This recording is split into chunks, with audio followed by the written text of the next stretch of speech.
စီကံမရှိရင်ဖာနိုင်ငံကြီးဖြစ်မယ်ဟုတ်လားဖာတော့ဖာပဲဗျဒါပေမဲ့ယောက်ျားဖာတယ်လက်ရှိရထားတဲ့အစိုးရသည်ခုနကစစ်အာဏာရှင်စနစ်ကနေပြီးတော့ကူးပြောင်းလာတဲ့သူတွေယူနီဖောင်းလေးကိုချွတ်ပြီးတော့ခုနကပြောတဲ့နော်ဘောင်းမီကိုချွတ်ပြီးတော့ပစိုးနဲ့တိုက်ပုံနဲ့ခေါင်းပေါင်းနဲ့ပြောင်းဝတ်ထားတဲ့သူတွေမျက်နှာတွေကဒီမျက်နှာတွေပဲလူတွေကလည်းဒီလူတွေပဲဆရာတို့ကိုယိုသေးစွာကြော့ပါတယ်စောက်ကျင့်ကလည်းဒီစောက်ကျင့်ပါပဲခေါင်းဆောင်တယောက်ပြည်သူလူထုလိုလားတဲ့သူတယောက်ကိုနီလန်ပေါင်းစုံနဲ့ဆောင်ရွက်ခွင့်မရအောင်ပိတ်ဆို့တားဆီးပြီးတော့တိုင်းပြည်ကိုအနစ်နာနှစ်တဲ့နှစ်အောင်ကျွန်းတဲ့ကျွန်းအောင်ဆောင်ရွက်နေတဲ့သူတွေအဲ့ဒီတပ်မတော်ရဲ့ဂုဏ်သိက္ခာနဲ့မနေပဲနဲ့အရာရာကိုသူတို့သာလင်သိသူတို့သာလင်တက်အဲ့ဒီစစ်အာဏာရှင်စနစ်ကိုကျွန်တော်တို့စန့်ကျင်နေတာဖြစ်ပါတယ်တပ်မတော်အင်အားရှိမှသာတိုင်းပြည်အင်အားရှိကြသတမ်းဆိုရင်ဂျပန်နိုင်ငံဟာကမ္ဘာစီးပွားရေးအင်အားကြီးနံပါတ်3နေရာကိုပိုင်ဆိုင်စရာအကြောင်းမရှိဘူးတပ်မတော်အင်အားကအဓိကလားပညာအင်အားကအဓိကလားဆိုတာကိုပြောချင်တာဖြစ်ပါတယ်အခုတော့ဖြင့်မဟုတ်တာလဲလှုပ်ထားသေးတယ်အနိုင်လဲကျင့်ထားသေးတယ်အဆက်အကြောက်ကင်းမဲ့စွာနဲ့လဲတရဖူစောင်းပြီးတော့လူပုံဝဲလဲမှာခေါင်းမော်ရင်ကော့ပြီးလာတယ်ဆိုတာအန်တီလူမှုအပိုင်းဝိုင်းဝင်းကျင်ကြီးတစ်ခုလုံးပျက်စီးနေလို့ပေါ့ဒါကြောင့်ကျွန်တော်ဆွဆွဲတာ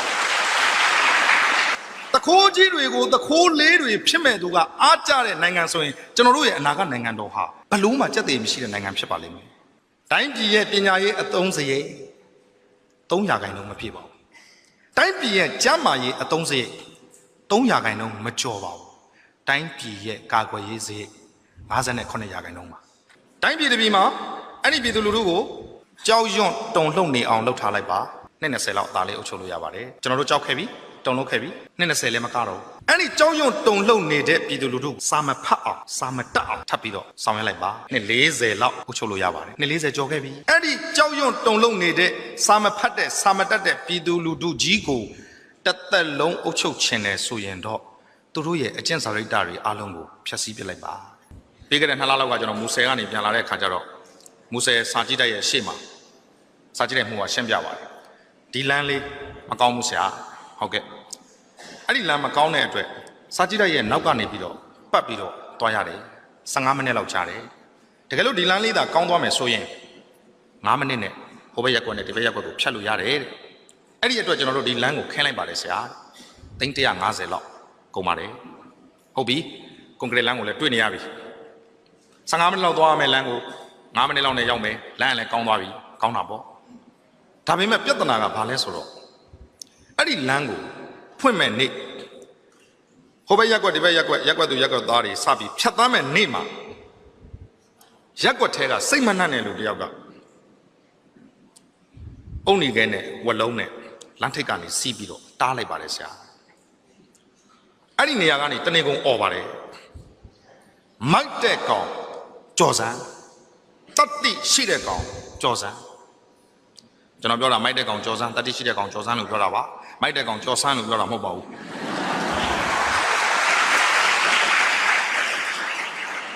အဲ့ဒီအချိန်မှာပဲတနေကုန်မူးနေတဲ့နော်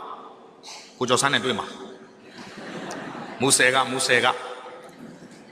အဲ့တော့မိုက်တဲ့ကောင်ကြော်စမ်းတတိရှိတဲ့ကောင်ကြော်စမ်းဆိုတော့စိတ်မနှံ့တဲ့သူနဲ့ဘသူကပြိုင်ပြီးတော့ဖြစ်ချင်မလဲအဲ့တော့ကြော်သလားလို့မေးတော့ဘယ်ကြော်မှလဲဆရာရဲ့ तू ကစိတ်မှမကောင်းတာအယူနဲ့တော့ဘယ်ပြိုင်ပြီးဖြစ်ချင်မှမလဲအဲ့တော့တယောက်မှဒီလမ်းကမသွားရဘူးဟိုနောက်ဖက်လမ်းကနေကွေ့ပြီးသွားလင်းမြန်သွားခြင်းလို့350လောက်အကုန်ခံပြီးခင်းထားတာဒီယူကြောင်မူကြောင်လူတယောက်ကတားမြစ်ထားတဲ့အတွက်ဘသူမှသွားလို့မရဘူးညနေဆောင်တော့ဇိုးသမားကြီးကိုကျော်စန်းရောက်လာပါလေဆရာမူးနေတဲ့လူဆိုတော့ဘာပြောကောင်းမလဲဆရာကြီးကျွန်တော်တို့လည်းစာကြည့်လိုက်ကနေကြည့်နေရထုံးစံအတိုင်းအယူကអော်ပါလေမိုက်တဲ့ကောင်ကျော်စန်းတတိရှိရင်ကျော်စန်းกว่าအဲ့တော့အမှုသမားကိုကျော်စန်းကဘာပြောကောင်းမလဲဆရာကြီးတားထားတဲ့ဝလုံးကိုလှိမ့်ပိန့်ကန်ပြီးတော့ကြော်တယ်ကွာမိုက်တယ်ကွာမင်းဘာလုပ်ချင်တယ်လဲလို့မေးတဲ့အခါကျတော့အယူကပြန်ဖြေတယ်ဆရာအဲ့ဒါလို့ကြော်လိုက်တော့လေရောက်တာပမောင်ရဲ့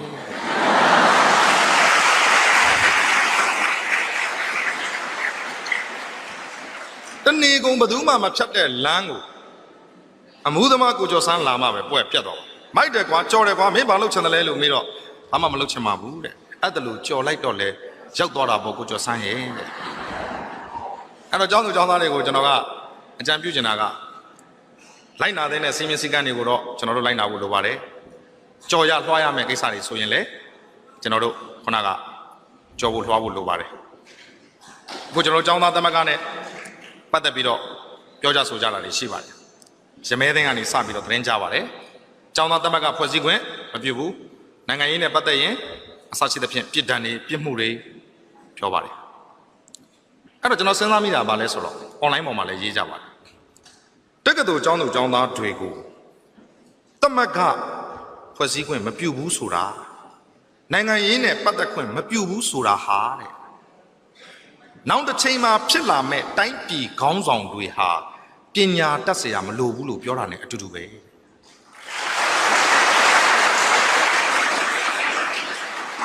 အဲ့တော့တက္ကသိုလ်ဆိုတဲ့ပရဝုံကိုရောက်မှသမဂ္ဂဆိုတဲ့အဖွဲ့အစည်းနဲ့ရှင်ပါရမယ်သမဂ္ဂဆိုတဲ့အဖွဲ့အစည်းနဲ့ဆောင်ရွက်မှနိုင်ငံရဲ့ကောင်းကျိုးတွေအတွက်ဆောင်ရွက်နိုင်မယ်အဲ့တော့နောက်တစ်ချိန်မှာဖြစ်လာမဲ့တိုင်းပြည်ခေါင်းဆောင်တွေဟာအဲ့ဒါလို့မလုပ်ခဲ့ရဘူးဆိုရင်အဲ့ဒီခေါင်းဆောင်တွေဟာပညာမတတ်တဲ့သူတွေနဲ့ဘာမှထူးခြားအောင်မလဲဒီလိုတွေပြောကြဆိုကြဆွေးနွေးကြပါတယ်ဒါပေမဲ့ကျွန်တော်ကတစ်ခုပြန်ပြီးတော့ဆရာတွေဘက်ကလိုက်တာမဟုတ်ပါဘူးလူငယ်တွေကိုကျွန်တော်ကအသိပေးချင်တာကခင်ဗျားတို့သမဂ္ဂလောက်တာကတော့ဟုတ်ပါပြီသို့တော့ခင်ဗျားတို့ရဲ့အသိဉာဏ်ပညာကျွန်တော်ညီများကျွန်တော်နှမများရဲ့အသိဉာဏ်ပညာဟာဆရာရဲ့သမဂ္ဂဆိုတာဗိုလ်ချုပ်အောင်ဆန်းဟာအဲ့ဒီလိုသမဂ္ဂထွက်လာတာပေါ့မှန်တာပေါ့တခင်နုဆိုတာဒီလိုသမဂ္ဂကထွက်လာတာတခင်ဘာဟိန်းဆိုတာအစရှိသဖြင့်တိုင်းပြည်ရဲ့တောင်သူလယ်သမားအလုပ်သမားကျောင်းသားခေါင်းဆောင်တွေမှန်သမျှဟာအဲ့ဒီသမဂ္ဂတွေကပေါ်ပေါက်လာတယ်ဆိုတာမှန်တယ်ဒါပေမဲ့သူတို့တုန်းကလေ့လာစီးပူးခဲ့တဲ့အသိဉာဏ်ပညာမျိုးကျွန်တော်ညီများကျွန်တော်နှမများဖြည့်ဆည်းပြီးကြပြီလားလေ့လာပြီးကြပြီလားနိုင်ငံရေးဆိုတာဘာလဲဆိုတာခြေတင်မြင့်မြင့်သိအောင်အားထုတ်ပြီးကြပြီလားစာပေဖတ်ရှုလေ့လာမှုအားကောင်းရဲ့လားဒါလေးကိုကျွန်တော်က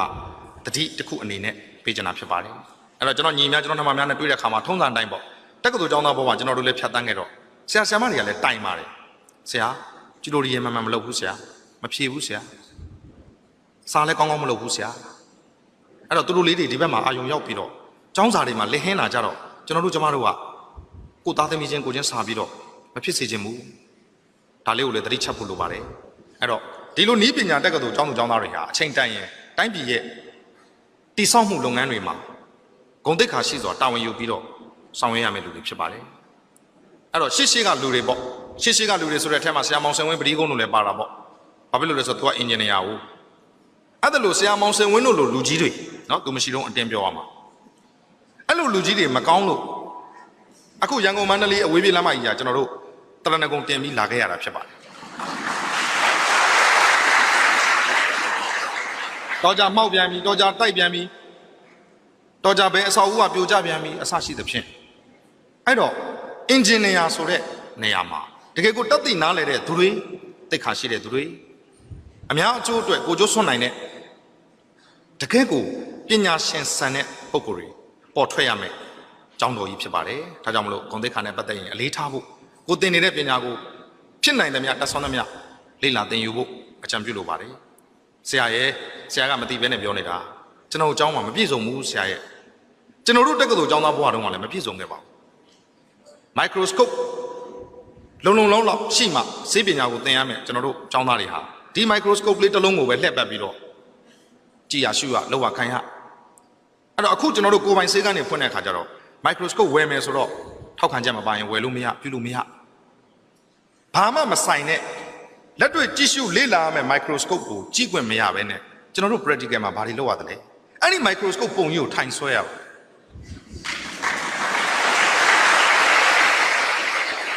ကျွန်တော်တို့ကဒါကိုသုံးရမှာကျွန်တော်ပကြီးဆရာမဟုတ်ဘူးဒီပုံကိုဆွဲတတ်ဆရာမလိုဘူးဒီမိုက်ခရိုစကုပ်ကိုကြည့်ပြီးတော့ဒီ tissue တွေဒီ cell တွေဟာဘယ်ယောဂဘာတွေကိုဖြစ်စေတယ်ဆိုတာကိုကျွန်တော်တို့ကလေ့လာသင်ကြားရမှာအဲ့တော့ပစ္စည်းမပြည့်စုံတဲ့အခါကျတော့ practical တစ်ချိန်လဲမြန်ပြီးအောင်ပေါ့ကဲအဲ့ဒီ microscope ကြီးဆွဲဆိုတဲ့အခါကျတော့ကျွန်တော်တို့မားတာယူထိုင်းပြီးတော့ဆွဲကြရတယ်ဆိုတော့ကျွန်တော်တို့လည်းဒီလိုပဲဖြတ်တန်းခဲ့တာပါတကယ်တော့ပညာလိုလားတဲ့စိတ်ရှိရင်မပြည့်စုံတဲ့ဈားတွေကမကြွယ်ဝတဲ့ဈားတွေကပဲကျွန်တော်တို့တကယ်ပညာတတ်ကြီးတယောက်ဖြစ်အောင်ကြိုးစားလို့ ရနိုင်ပါတယ်ဆရာသမားတွေကလည်းအဲ့လိုကျောင်းသူကျောင်းသားတွေကိုစိတ်ဝင်စားနဲ့ကူညီပေးလိရှိပါတယ်ဒါကတော့အခက်အခဲတွေကြားထဲကစူးစမ်းပြီးတော့ပညာကိုသင်ယူရမယ်နီလန်းကိုကျွန်တော်ကအကြံပြုခြင်းဖြစ်ပါတယ်ပညာတကယ်တတ်ဖို့လိုပါတယ်ပညာရှင်တယောက်ရဲ့စိတ်ဓာတ်တွေမကိန်းဝတ်တဲ့အတွက်ကျွန်တော်နိုင်ငံဟာအခုလိုဘယုတ်ဒုက္ခတွေဖြစ်နေတာပါပတ်စံရရင်ပြီးရောဆိုတဲ့စိတ်တွေနဲ့အလုပ်လုပ်နေတာပါကျွန်တော်နိုင်ငံတစ်နိုင်ငံမှာရှိပါတယ်လူတွေကိုအပြစ်ပေးတဲ့အခါမှာခေါင်းဖြတ်တဲ့စက်နဲ့ကျွန်တော် gladiator တို့ဘာလို့ဇာကားတွေကြည့်ဘူးမယ်ထင်တယ်နော်အပြစ်သားတွေကိုအပေါ်ကနေပြီးတော့လွှတ်စက်နဲ့ဓာတ်စက်နဲ့ဖြတ်တယ်ပုံပြင်လေးတစ်ခုရှိပါတယ်အပြစ်သား3ယောက်ကိုပထမဦးဆုံးလူဆိုးကြီးတစ်ယောက်ကိုအဲ့ဒီဓာတ်စက်နဲ့ဖြတ်ဖို့အမိန့်ပေးပါတယ်ဓာတ်စက်ကိုခလုတ်ကိုဆွဲချလိုက်ပါတယ်လေပင်နဲ့ထိဖို့လက်တစ်လုံးနှလုံးလောက်အလိုမှာဓာတ်စက်ရက်သွားပါတယ်အဲ့ဒါလို့ရက်သွားလို့ရှိရင်အဲ့ဒီတရားခံကိုနောက်ထပ်ပြီးတော့စီရင်ခွင့်မရှိပါဘူးအဲ့တော့လူပေါင်းများစွာကိုတတ်လာတဲ့အဲ့ဒီလူဆိုးကြီးဟာကံလျော်စွာအပြစ်ကနေလွတ်သွားတယ်နောက်တစ်ယောက်ကလည်းခိုးဆိုးလူရက်အနိုင်ကျင့်မှုပေါင်းများစွာနော်သူများသားပြိုသမီးမှုပေါင်းများစွာကိုဖျက်ဆီးခဲ့တဲ့လူတစ်ယောက်ခလုတ်နှိပ်ပါတယ်လက်နှလုံးလောက်အလိုမှာဓာတ်ဆက်ကရက်သွားပါတယ်သူလည်းလွတ်သွားပါတယ်တတိယအဲ့ဒီတတိယလူကတော့ဗမာလူပြောမယ်ဆိုရင်ရန်ကုန်မန္တလေးမရဏလမ်းမကြီးကိုဖောက်ခဲ့တဲ့ထဲကအင်ဂျင်နီယာတယောက်အဲ့ဒီအင်ဂျင်နီယာတယောက်ကိုဓာတ်စက်နဲ့အပြစ်ပေးမှာမင်းကြောင့်မင်းတို့ဒီလိုလုပ်တဲ့အတွက်အဲ့တော့အဲ့လူကတကယ်အပြစ်မရှိပါဘူးပေါ့နော်သူကပြောတယ်အဲ့လိုလုပ်တဲ့အတွက်သူ့ကိုအပြစ်ပေးမယ်ဆိုတော့သူကိုအဲ့ဒီဓာတ်စက်အောက်ကိုဝင်ခိုင်းတဲ့အချိန်မှာသူကတတ်သမားတွေကိုပြောတယ်နေအောင်မင်းတို့ဆက်ကချွတ်ယွင်းနေတယ်ကွာဆိုပြီးတော့ဝါယာတွေခွားတွေခုနကပစ္စည်းကိရိယာတွေတူးပေါက်ဆိုတောင်းပြီးတော့ခြောင်နေတဲ့မူလီလေးတစ်လုံးကိုသူကကြပ်ပေးလိုက်ပါတယ်ပြီးတော့မှသူကလွှတ်ဆက်အောက်ကိုဝင်ပြီးတော့ရပြီခလုံးနှိပ်လိုက်တယ်ဘုံဆိုအင်ဂျင်နီယာခေါင်းပြတ်သွားပါတယ်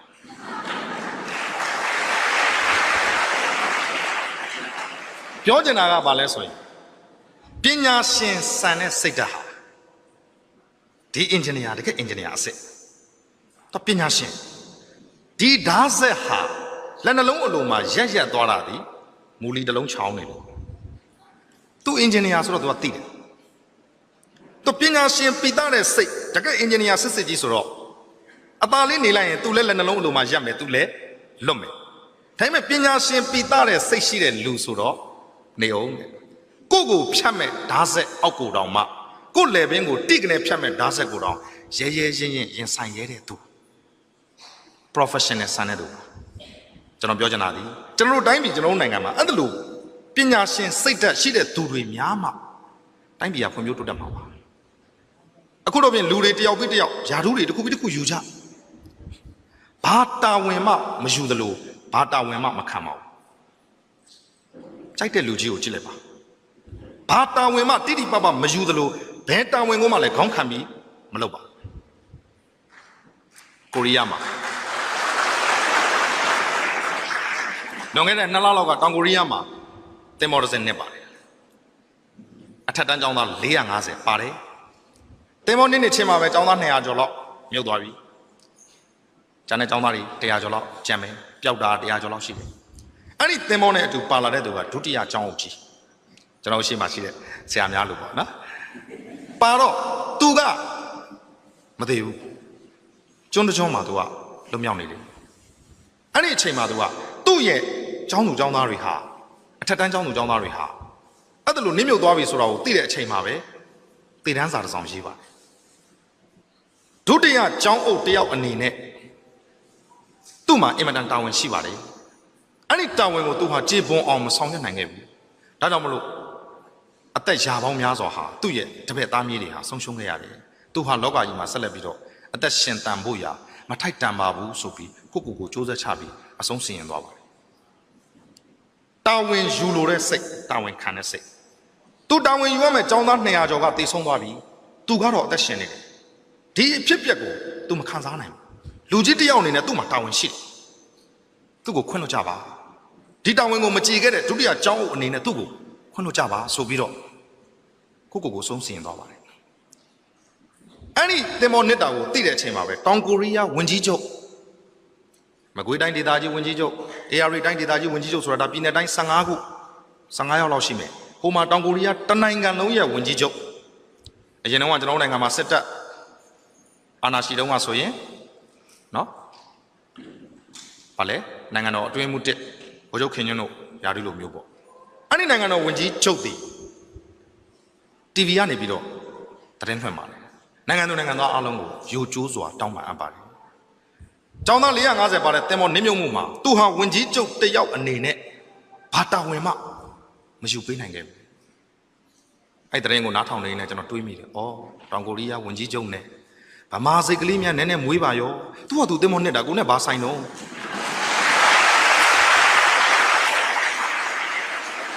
သူဟာသူတင်မောမောက်တဲ့ကိစ္စကိုနဲ့ဘာဆိုင်လို့လဲဒီဝန်ကြီးချုပ်နဲ့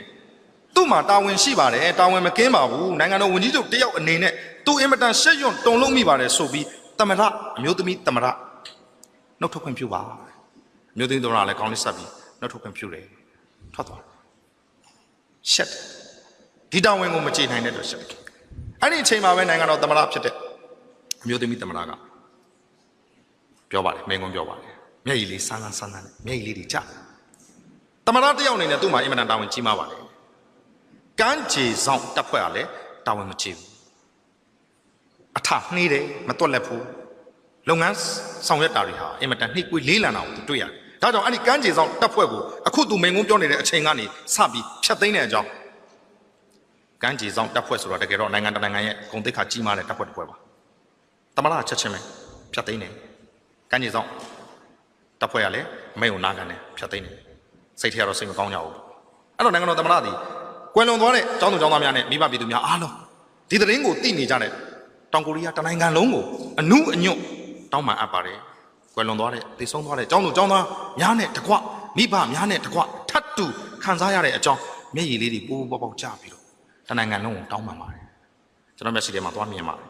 2008လူပေါင်း3သိန်းလောက်တည်တဲ့နာဂစ်မုန်တိုင်းတုန်းကဟိုမှာကျောင်းသားလေး200ကျော်ပဲတည်တာပါကျွန်တော်တို့နာဂစ်မှာလူပေါင်း3သိန်းကျော်တည်ပါတယ်ဘယ်အကြီးအကဲကမှကျွန်တော်မှာတာဝန်ရှိပါတယ်လို့တောင်းပန်တန်မကြားခဲ့ပါဘူး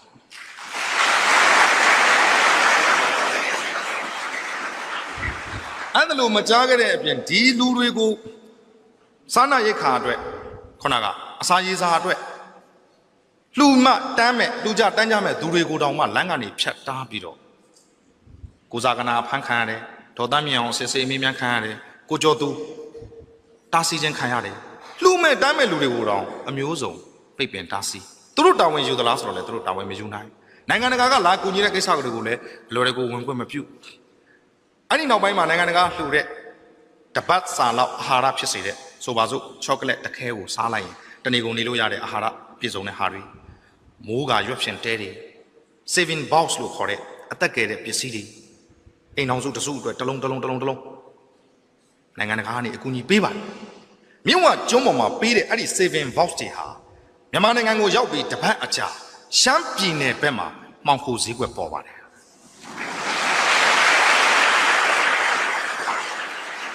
ကျွန်တော်တို့လူမျိုးရဲ့စိတ်ဓာတ်ကျွန်တော်တို့လူမျိုးရဲ့နိုင်ငံကြီးသားမပီသားမှုအောက်တန်းကျမှုပညာဉာဏ်ရည်နှဲပါမှုစိတ်စေတနာရုပ်ကမ်းမှုရှက်စရာကောင်းပါတယ်အခု Orido ဆိုတဲ့ဖုန်းစပြီးတော့ရောင်းမယ်တကက်ကို1500တရက်နေ့ကနေစရောင်းမယ်ဒီကနေ့အဲ့ဒီလိုတရက်နေ့ကိုရောင်းဖို့အတွက်ပစ္စည်းတွေကိုဒီ stock တွေကိုချိုးပြီးတော့ပို့ရတယ်ဟာဒီ Orido ကိုတော့ရင်ကလားကထုတ်တာမို့လို့မျိုးချစ်တွေဘာချစ်တွေညာချစ်တွေပြောလိုက်ကြတာဆူလိုက်ကြတာလွန်ခဲ့တဲ့2ရက်မန္တလေးမှာစပြီးတော့ရောင်းပါတယ်တကက်ကို9000 6000 9000 1000လူတွေတိုးပွေပြီးတော့ဝယ်လိုက်ကြတာတရက်နေ့မှာစရောင်းမယ်1500ကတ်ဘယ်ချင်းဝဲ1500ကတ်ဒါလေးကိုတောင်မှကျွန်တော်တို့လူမျိုးကျွန်တော်တို့ရဲ့ဇယိုက်ဟာအင်မတန်အောက်တန်းနောက်တန်းကြဆိုတိုးပွေပြီးတော့ရောင်းမယ်ဆိုင်ပိုင်ရှင်တွေကလည်းအตาလေးဒီပစ္စည်းကိုလက်ထဲမှာထားပြီးတော့9000 6000 9000ဒါကိုပဲတစ်စင့်ပြန်ဝယ်တဲ့လူတွေဘလောက်တောင်ညံ့ဖြင်းကြတယ်လဲဘလောက်တောင်နှုံချကြတယ်လဲ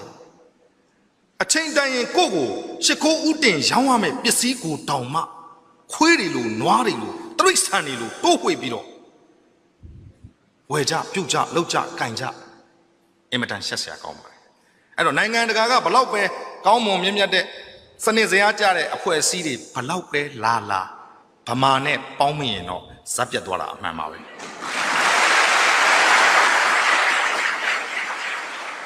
ဒါဖြင့်မင်းကဗမာလူမျိုးတယောက်မဟုတ်ဘူးလားလို့မင်းကျွန်တော်ကဗမာလူမျိုးစစ်ပါကျွန်တော်တကယ်ချင်းနေနိုင်ငံတကာမှာကြီးပွားနေတဲ့သူတွေအများကြီးပါကျွန်တော်ဒီကနေ့ဘယ်နိုင်ငံကိုသွားမလဲသွားချင်တဲ့နိုင်ငံကိုသွားလို့ရပါတယ်ကျွန်တော်သာကြီးပွားခြင်းရင်ကျွန်တော်သာချမ်းသာခြင်းသို့တော်ဒီနိုင်ငံမှာမွေးပြီးဒီနိုင်ငံမှာပဲတည်မယ်ဆိုတဲ့စိတ်ရှိတဲ့အတွက်ခုလိုမျိုးဘဝမှာပဲကျွန်တော်တို့ပျော်ရွှင်စွာဖြတ်တန်းနေပါတယ်ပြောချင်တာကဘာလဲဆိုရင်အဲ့တော့ကိုယ့်ပေါင်ကိုလှန်ထောင်းရမယ်အခြေအနေရှက်စရာအင်မတန်ကောင်းတယ်ပညာအားဖြင့်တော်၎င်းစိတ်ဓာတ်အားဖြင့်တော်၎င်းအကျင့်စရိုက်အားဖြင့်တော်၎င်းစင်ကာပူနိုင်ငံကျွန်တော်တို့ရောက်သွားတယ်စင်ကာပူရောက်တဲ့အခါမှာခေါင်းကပန်နဆူလာဆိုတဲ့မြန်မာများစုဝေးတဲ့နေရာရှိတယ်တနိုင်ငံလုံးတန်ရှင်းတောက်ပြောင်နေတဲ့စင်ကာပူနိုင်ငံဗမာတွေစုတဲ့ပန်နဆူလာနာရောက်တဲ့အခါကျတော့တောင်းအဆောက်အဦရဲ့တောင်းအမိုက်ပုံးအဲ့ဒီအမိုက်ပုံးကရှမ်းနေတယ်ခေါင်းကညစ်တင်းညစ်ပတ်အမိုက်တွေကရှမ်းချပြီးတော့တကယ်ကိုလူမြင်မကောင်းအောင်ခေါင်းကတန့်စင်ကန်းတွေကိုဝင်လိုက်တယ်တန့်စင်ကန်းတွေကရေဆွဲချလို့မရတော့ဘူးအညစ်အကြေးတွေနဲ့အဲ့တော့အဲ့ဒီမှာရှိတဲ့တန်ရှင်းရဲ့အလုပ်သမားတွေကပြောတယ်ပတ်စံအတွက်သာအလုပ်လုပ်နေရတာပန်နဆူလာမှာအလုပ်လုပ်ရတာတိတ်စိတ်ညစ်ဖို့ကောင်းတယ်တိတ်ကိုအောက်တန်းကျတဲ့သူတွေနဲ့နိုင်ငံသားတွေရှိတဲ့နေရာမှာအလုပ်လုပ်နေရတယ်ဆိုတော့ကျွန်တော်တို့လူမျိုးနော်ကျွန်တော်တို့ရဲ့ဇယိုက်ဟာကြောက်လို့သာစီကံရှိခြင်းအောင်ဆောင်ကောင်းဆောင်မယ်အဲ့လိုစင်ကာပူနိုင်ငံလိုအင်မတန်တင်းကျပ်ပါတယ်ဆိုတဲ့နေရာမျိုးတောင်မှကွန်းသွေးကိုရအောင်ထွေးတတ်တဲ့လူမျိုးဟာကျွန်တော်တို့လူမျိုးပါ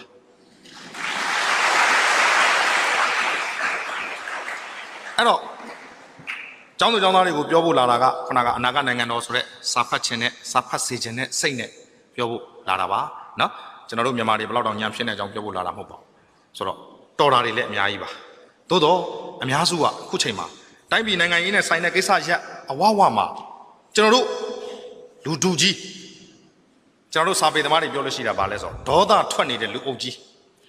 ဒေါသထွက်ဖို့ပဲသိပါတယ်အဲ့ဒေါသထွက်တဲ့သလားမထွက်တဲ့သလားဘယ်တိုင်းတာတိထွက်တဲ့နာလဲဒေါသအဆင့်1 2 3 4 5ဘယ်အဆင့်လောက်ကိုထွက်တဲ့နာလဲအဲ့ဒေါသကဘလို့တုံ့ပြန်တဲ့နာလဲမစင်တော့ပါဘူးဒေါသထွက်နေတဲ့လူကြီးကကျွန်တော်တို့နိုင်ငံမှာနေရာတိုင်းမှာ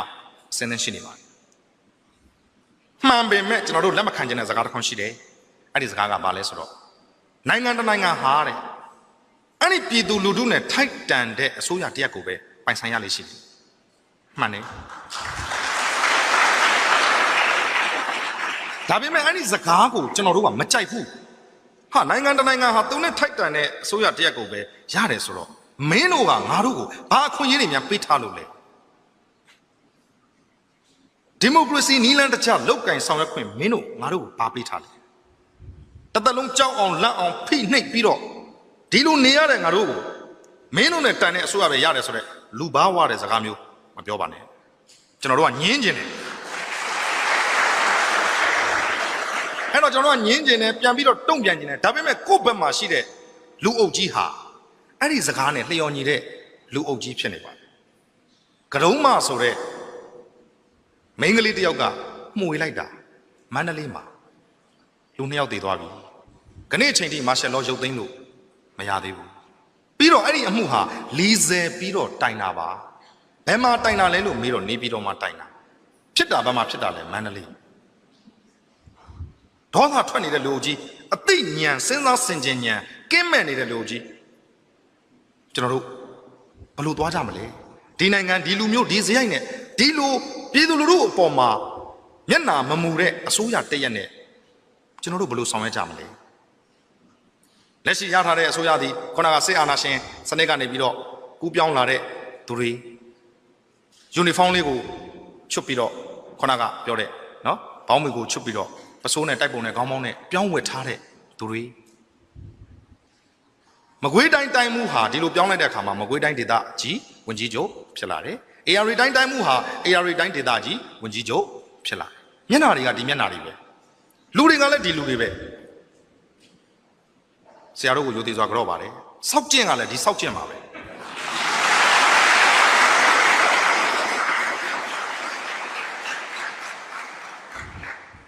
ပြည်သူလူထုအတွက်ဆိုတဲ့စိတ်စေတနာမျိုးတစ်စက်မှထားရှိတာမျိုးကျွန်တော်တို့မကြုံဘူးဟာတက္ကသိုလ်တွေဟာမြို့နယ်ဝေးရမှာထားရမှာပေါ့မှန်တာပေါ့ကျောင်းသူကျောင်းသားများအားမငယ်ပါနဲ့ကဘာပေါ်မှာရင့်တန်တဲ့နိုင်ငံတွေအကုန်လုံးဟာတက္ကသိုလ်တွေကိုမြို့ထဲမှာမထားပါဘူးမြို့နယ်ဝေးတဲ့နေရာမှာထားပါသို့တော့နိုင်ငံတကာမှာထားတဲ့တက္ကသိုလ်တွေဟာအဲ့လိုမြို့နယ်ဝေးတဲ့နေရာမှာထားပေမဲ့အဲ့ဒီတက္ကသိုလ်ကိုမြို့တစ်မြို့ဖြစ်အောင်လုပ်ပလိုက်ပါတယ်ရုပ်ရှင်ရုံရှိပါတယ်အားကစားကွင်းရှိပါတယ်ရေကူးကန်ရှိပါတယ်ဈေးဝယ်စရာစူပါမားကတ်တွေရှိပါတယ်သွားစရာလာစရာအပန်းဖြေစရာ recreation center လို့ခေါ်တဲ့ဟာတွေအပြည့်အစုံအလုံးအလောက်နဲ့တက္ကသိုလ်မြို့တော်ကြီးတစ်ခုဖြစ်အောင်ဖန်တီးပေးပါတယ်အဲ့ဒီအတွက်မြို့ကိုသွားစရာမလိုတော့ဘူးစာကြည့်တိုက်ကြီးတွေရှိမယ်ဟောဒီတက္ကသိုလ်ဆိုတော့ပရဝုံထဲမှာပဲမင်းတို့တွေရဲ့ဘဝကိုနှိမ့်မြုပ်ကြမင်းတို့ရဲ့အုံနောက်တွေမင်းတို့ရဲ့နှလုံးသားတွေကိုဟောဒီတက္ကသိုလ်ထဲမှာ၄နှစ်တန်းသည်၅နှစ်တန်းသည်နှိမ့်မြုပ်ပြီးတော့ဟောဒီတက္ကသိုလ်ကနေပြီးတော့ထွက်ခွာပြန်တန်းသွားတဲ့အခါမှာကမ္ဘာနိုင်ငံအသီးသီးနေရာဌာနအသီးသီးမှာမင်းတို့ဟာလက်မထောင်နိုင်တဲ့ပညာရှင်တွေဖြစ်ကြပါစေအဲ့ဒီတော့ကျွန်တော်တို့နိုင်ငံကလည်းဒါကိုအတူယူပြီးတော့မြို့နယ်ဝေးတဲ့နေရာတွေမှာတက္ကသိုလ်တည်ပါတယ်သို့တော့ဒီတစ်ချက်ပဲတူပါတယ်ကျန်တာတွေတခုမှမတူပါဘူး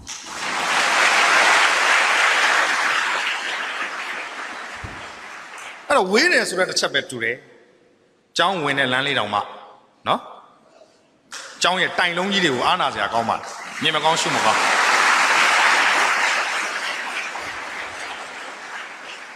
အဲ့တော့စောစောကဆရာမောင်ဆင်ဝင်းပြောသွားတယ်သူဘာပြောသွားလဲတိုင်းပြည်တစ်ပြည်မှာအဲ့ဒီပြည်သူလူထုကိုကြောက်ရွံ့တုန်လှုပ်နေအောင်လုပ်ထားလိုက်ပါနှစ်20လောက်အသာလေးအုပ်ချုပ်လို့ရပါတယ်ကျွန်တော်တို့ကြောက်ခဲ့ပြီတုန်လှုပ်ခဲ့ပြီနှစ်20လည်းမကတော့အဲ့ဒီကြောက်ရွံ့တုန်လှုပ်နေတဲ့ပြည်သူလူထုကိုစာမဖတ်အောင်စာမတတ်အောင်ထပ်ပြီးတော့ဆောင်ရွက်လိုက်ပါနှစ်40လောက်အုပ်ချုပ်လို့ရပါတယ်နှစ်40ကျော်ခဲ့ပြီအဲ့ဒီကြောက်ရွံ့တုန်လှုပ်နေတဲ့စာမဖတ်တဲ့စာမတတ်တဲ့ပြည်သူလူထုကြီးကိုတသက်လုံးအုပ်ချုပ်ခြင်းနဲ့ဆိုရင်တော့သူတို့ရဲ့အကျင့်စာရိတ္တတွေအားလုံးကိုဖျက်ဆီးပစ်လိုက်ပါကျွန်တော်တို့အခုစာရိတ္တတွေအားလုံးဖျက်ကုန်ပြီကျွန်တော်ဒီလိုဆွဆွဲပါတယ်ကျွန်တော်တို့ရဲ့အကျင့်စာရိတ္တတွေအားလုံးဟာပျက်စီးကုန်ပါပြီဟေရီအော်တပလို့ခေါ်တဲ့အရှက်အချောက်မဟုတ်တာလုံးဝမှာကိုရှက်ဖို့မမှန်တာပြောရမှာမမှန်တာကြံစီရမှာကိုကြောက်ဖို့အဲ့ဒီမဟုတ်တာမမှန်တာတွေကိုရှက်ဖို့ကြောက်ဖို့ဆိုတဲ့အတိတရားတွေကျွန်တော်တို့လူငယ်တွေမှာကိုကနေပါကုန်ကြပါပြီပတ်ဝန်းကျင်ကြီးတစ်ခုလုံးကိုပျက်စီးသွားပြီလို့ကျွန်တော်ကအဲ့လိုမိုက်ကန်ဆွဆွဲလေးရှိပါတယ်အဲ့ဒါလို့ဆွဆွဲရတဲ့အကြောင်းကလည်းကျွန်တော်မှာအခိုင်အမာသက်တည်တာရကတွေရှိတယ်လူငယ်လေးတယောက်ကျွန်တော်ဒီနီးပညာတက္ကသိုလ်တွေမှာအများနဲ့ဒီစကားလေးကိုပြောလို့ရှိပါတယ်လူငယ်လေးတယောက်300လောက်တန်တဲ့ကားအရင်တော့3000လောက်တန်တယ်အာရာဖတ်လို့ခေါ်တယ်ပွဲစားတွေကအခုကားနာမည်အမှန်ကတော့ Alphard အရင်တော့3000လောက်တန်တယ်အခုတော့ဈေးကျသွားတော့300လောက်တန်မယ်အဲ့ဒီကားကိုလူငယ်လေးကမောင်းလာမယ်ဘေးနားမှာထိုင်နေတဲ့လူငယ်လေးက6ယောက်ကဆိုင်မှာထိုင်တဲ့လူငယ်တွေကအားကြတဲ့မျက်ဝန်းတွေတတ်မှတ်တဲ့မျက်ဝန်းတွေနဲ့ကြည့်တယ်ဟာကားကြီးကကောင်းလိုက်တာကွာကားကြီးငိမ့်ငနေရက်မယ်အဲ့ဒီကားရှေ့ကတကန်းလေးချက်ကနေပွင့်လာမယ်ခြေထောက်ကလေးတစ်ဖက်ဘက်ကနေကျလာမယ်ကြလာချင်းခြေထောက်မှာစီးထားတဲ့ဖနက်လူငယ်တွေတပြိုင်နက်တည်းអော်တယ် boot ဆိုတာဘောဖနက် boot ဒေါက်တာမာတင်လို့ခေါ်တဲ့ boot 9 သိန်းလောက်ပေးရကောင်းလိုက်တာကွာဒေါက်တာမာတင်ကွာအဲ့ဒီအောက်မှာ6တစ်စုံကျလာမယ်ဂျင်းပေါင်း American 501 Levi's ဂျင်းအစ်စ်3 သိန်းလောက်ပေးရ American ဂျင်းအစ်စ်ကွာဣနေတာပဲခါလေးတစ်ချက်လဲပြီးကျလာမယ်ခပတ်ကလေးလက်ကနေတစ်ချက်ဖြစ်သွားမယ်ခပတ်ကိုကြည့်လိုက်တော့ LV Lewis and ဘာလဲမသိဘူး10 သိန်းလောက်တန်မယ်ကိုလုံးလေးလွင့်လာမယ်ရှိုင်းကြီးလေးတလွင့်အကောင်းစားရှိုင်းကြီး2 သိန်းလောက်တန်တယ်ထိုးထားတဲ့ဘောပင်က350လောက်တန်တယ်ကျွန်တော်လိုဘောပင်မျိုး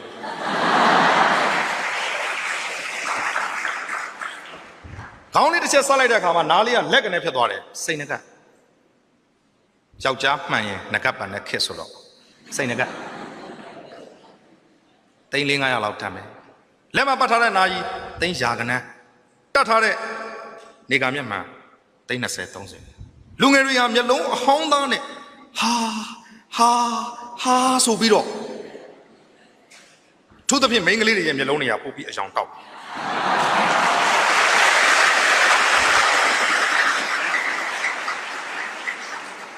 တကယ်တော့အဲ့ဒီကောင်လေးရဲ့အဖေဟာ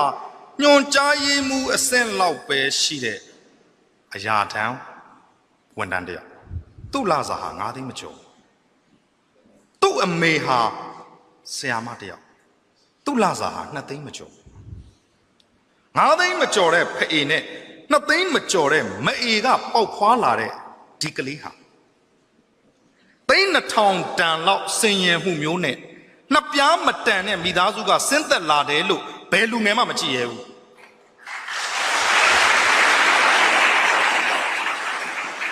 အားကြတဲ့မျက်ဝန်းတွေ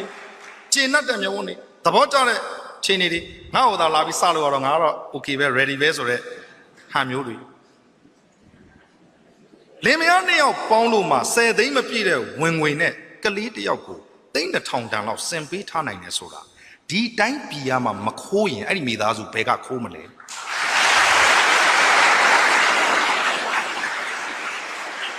ဒီပြည်သူလူထုရဲ့လဲမျိုးကိုမှမနှင်းရင်ဒီစီစဉ်ဥစ္စာတွေသူတို့ဘယ်ကရရိုးနဲ့ချမ်းသာတယ်ဆိုတာလဲဘယ်နည်းနဲ့မှမဖြစ်နိုင်နေတဲ့အိမ်ကသိန်း1000နဲ့ချီပြီးတော့တန်တယ်စီးပွားရေးလုပ်ငန်းတွေကလက်ညှိုးထိုးမလွဲတကယ်တော့အဲ့ဒီမိသားစုဟာခုနကကလေးဟာသိန်း2000လောက်တန်တဲ့စင်ရင်မှုမျိုးနဲ့နှစ်ပြားမတန်တဲ့လူလို့ကျွန်တော်ညီတွေကျွန်တော်နှမတွေကိုကျွန်တော်ကသိစေချင်တာဒီကောင်ဟာနှစ်ပြားမတန်တဲ့ကောင်တခိုးမိသားစုကဆင်းသက်လာတဲ့မိသားစုဝင်တဦးဓမြမိသားစုကပေါက်ဖွားလာတဲ့မိသားစုဝင်တဦးတိုင်းပြည်ကိုစုပ်ယုပ်အောင်မစာမနာမညာမတာဆောင်ရွက်တတ်တဲ့မိသားစုကပေါက်ဖွားလာတဲ့မျိုးဆက်တယောက်ဒီလိုသိရမှာခေတ်ကဘာဖြစ်သွားလဲလွန်ခဲ့တဲ့နှစ်ပေါင်း100ကျော်ကပြောခဲ့တဲ့ဥပုံညအင်မတန်တော်တယ်ရှေ့စပီးယားနဲ့တော့ခိုင်းနိုင်ရတဲ့ဥပုံညစရုံးတော်ကြီးတမာသီးနဲ့ခါးစည်းဝတ်လဲချုပ်ဆပြဲကိုတဲ့အဲ့နဲ့တွေ့လူမြင်သမျှစိတ်ပြက်အောင်လှပါတယ်မရည်သေးစိတ်ပြက်အောင်လှတယ်ကောင်းလိုက်တာစရုံးတော်ကြီးတမာသီးကျွန်တော်စရုံးလို့ပေါ့နဒန်သိန်းတို့ရေလုံပြုံများကိုတလုတ်ကွယ်ဝါစားရရင်အာဃပါဇက်လူဖြစ်ကျိုးနတ်လီငဲ့လို့ဟာလားလေချောင်းကိုဂလုံးဆောင်အောင်ဇုံကန်ပြီးတော့မျောရတယ်ဖွားဘက်တော်မှမပေါ်ယုံနိုင်အောင်အလုံးဖုံးရတယ်ဩဖွားဘက်တော်မှမပေါ်ယုံနိုင်အောင်အလုံးဖုံးရတယ်ဟောနောက်ဆုံးဘာဖြစ်လဲငွေမြင်ရင်လင်လုံးမယ်ကျွန်တော်ပြောချင်တဲ့စကားငွေမြင်ရင်လင်လုံးမယ်ကျွန်တော်တို့ခေတ်ဟာအခုဟီရီအော်တပကိုကြည့်တဲ့ခေတ်မဟုတ်တော့ဘူးရိုးသားမှုတွေစ조사မှုတွေသစ္စာရှိမှုတွေပညာတတ်မှုတွေကိုဦးစားပေးတဲ့ခေတ်မဟုတ်တော့ဘူးဘာလာဒေါင်းတယ်ဆိုတဲ့ခေတ်ငွေရှိရင်ပြီးတော့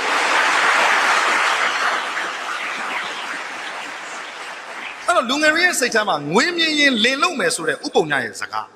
လူငယ်တွေရောလူကြီးတွေရောအားလုံးဟာငွေမြင်ရင်လင်လုတ်ချင်တဲ့စိတ်တွေကျွန်တော်တို့တွေ့နေရတယ်ဒါကြောင့်ကျွန်တော်တို့ရဲ့အတိုင်းဝိုင်းကြီးတစ်ခုလုံးဟာပျက်စီးသွားပါပြီလို့ကျွန်တော်ကဆွဆွဲတာပါမပျက်စီးတဲ့အတိုင်းဝိုင်းဖြစ်ချင်တယ်ဆိုရင်စောတော့ကလို့ကလေးမျိုးလာမယ်ဆိုရင်ကျွန်တော်တို့ဟာအိမ်ကြီးမပြတ်နေနိုင်ရပါမယ်အေးဘာဖြစ်လဲကွာဟဲ့အေးငါတို့ကဆင်းရတယ်အေးငါတို့တမာအာစီဝကြတာဆင်းရတာကွာမင်းတို့သိန်း900တန်ကတော့မစီးနိုင်ဘူးပေါ့ကွာအေးငါတို့လည်းစူးစမ်းနေပါတယ်ကြက်ကိုဝင်9000 1000နဲ့ငါတို့ဘောအောင်ငါတို့အေးချမ်းငါတို့လိပ်ပြာကိုငါတို့တန်တန်ပြတ်ပြတ်ဖြစ်အောင်ငါတို့စူးစမ်းနေပါတယ်မင်းတို့ချမ်းသာလားအေးချမ်းသာမှာပေါ့ကွာမင်းတို့မိသားစုကတဘဝဇံမိသားစုတွေပါမင်းငါတို့ဝိုင်းတော့လာမထိုင်နဲ့ကွာဝိုင်းတနာတယ်ဟိုဘက်နည်းနည်းမတိုးလိုက်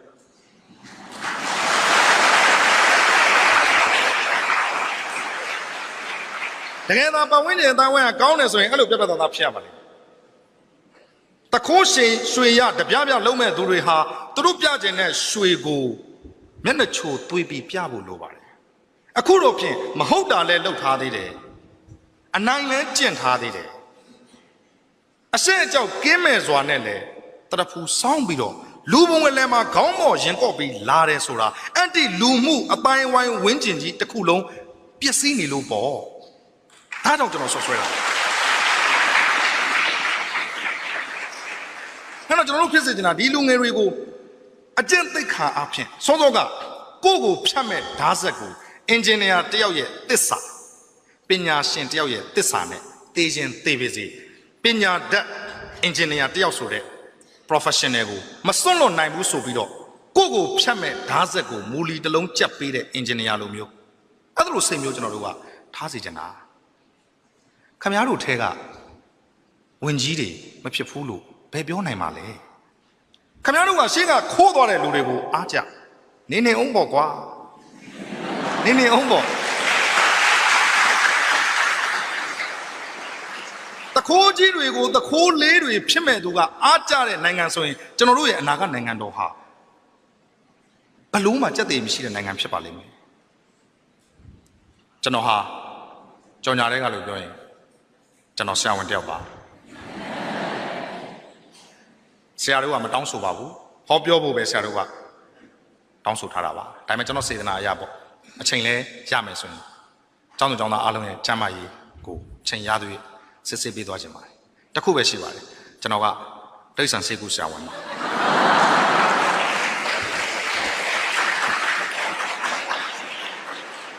အဲ့ကိုတိရစ္ဆာန်စိတ်ပေါက်နေတယ်လို့ယူဆတဲ့ကျောင်းသူကျောင်းသားများကျွန်တော်နဲ့လာတွေ့လို့ရပါတယ်စာပေဟောပြောပွဲရဲ့အဓိကအနှစ်သာရအဲ့ဒီတိရစ္ဆာန်စိတ်တွေကိုဖျောက်ပြီးတော့လူစိတ်ပေါက်အောင်ကျွန်တော်တို့ကဆရာလောက်တာမဟုတ်ဖ ೇನೆ ကိုညီများကိုနှမများကိုကျွန်တော်ပြောချင်တာပါကျွန်တော်ဆရာဝန်တယောက်ပါကျွန်တော်အမျိုးသမီးကျွန်တော်နဲ့အတူတူကျွန်တော်ရဲ့တငယ်ချင်းမှဖြစ်ပါလင်မယားနဲ့သူကစေကန်းလေးဖွင့်ထားတယ်ကျွန်တော်ကကျူရှင်ပြတယ်စာရေးဆရာစာပေဟောပြောပွဲအစရှိသဖြင့်ကျွန်တော်မှာဂုဏ်သိက္ခာလေးတွေရှိမယ်လင်မယားနှစ်ယောက်လုံးပညာတတ်ပြီးတော့ကြိုးကြိုးစားစားသားသမီးနှစ်ယောက်သားနှစ်ယောက်ကျွန်တော်မိခွန်နေတဲ့မိသားစု10ဦးလောက်ရှိမယ်ဒီမိသားစုကိုဒီပညာတတ်အိမ်တောင်ဘက်2ယောက်ဟာရှာဖွေပြီးတော့ကျိုးမွေးရတယ်ဆောင်းရှောက်ရတယ်ကားစီးတွေအင်မတန်ကြနေပါတယ်ဆိုတော့ခဏလိုအချိန်မျိုးမှာတော့ကျွန်တော်တို့ဇနီးမောင်နှံမှာကိုပိုင်ကားတစ်စင်းမရှိသေးဘူးမရှိခြင်းအောင်စောင့်နေတာလည်းမဟုတ်ပါဘူးတမန်အာဇီဝကြစွာကျွန်တော်တို့ဆင်းရဲနေပါတယ်ကျွန်တော်ကိုအခုကားတစ်စီးပေးမယ်လက်မှတ်ထိုးပါစာညီမညိုဒီကားကိုယူပါလက်မှတ်ထိုးပါမစည်းခြင်းပြန်ရောက်ပါ350မြတ်မယ်300မြတ်မယ်ပေးတဲ့သူဟာဘယ်သူလဲလို့ကျွန်တော်ကြည့်ရပါလိမ့်မယ်ကျွန်တော်မယူနိုင်ပါဘူးကျွန်တော်တိုက်ခန်းချင်းချင်းလေးနဲ့နေပါတယ်ကျေပြန့်တဲ့ကွန်ဒိုဆိုတဲ့တိုက်ခန်းကိုကျွန်တော်ပေးပါမယ်ကျွန်တော်လာပြီးတော့ကမ်းလှမ်းပါမယ်ကျွန်တော်ကို30 30လောက်ရတဲ့ managing director လို့အလုပ်မျိုးကျွန်တော်ကိုကမ်းလှမ်းမယ်ကျွန်တော်ပညာနဲ့ဆောင်းဝဲလို့ရပါတယ်ဒါပေမဲ့ပေးတဲ့သူကဘာလို့လဲရက်တီမှုကဘာလဲ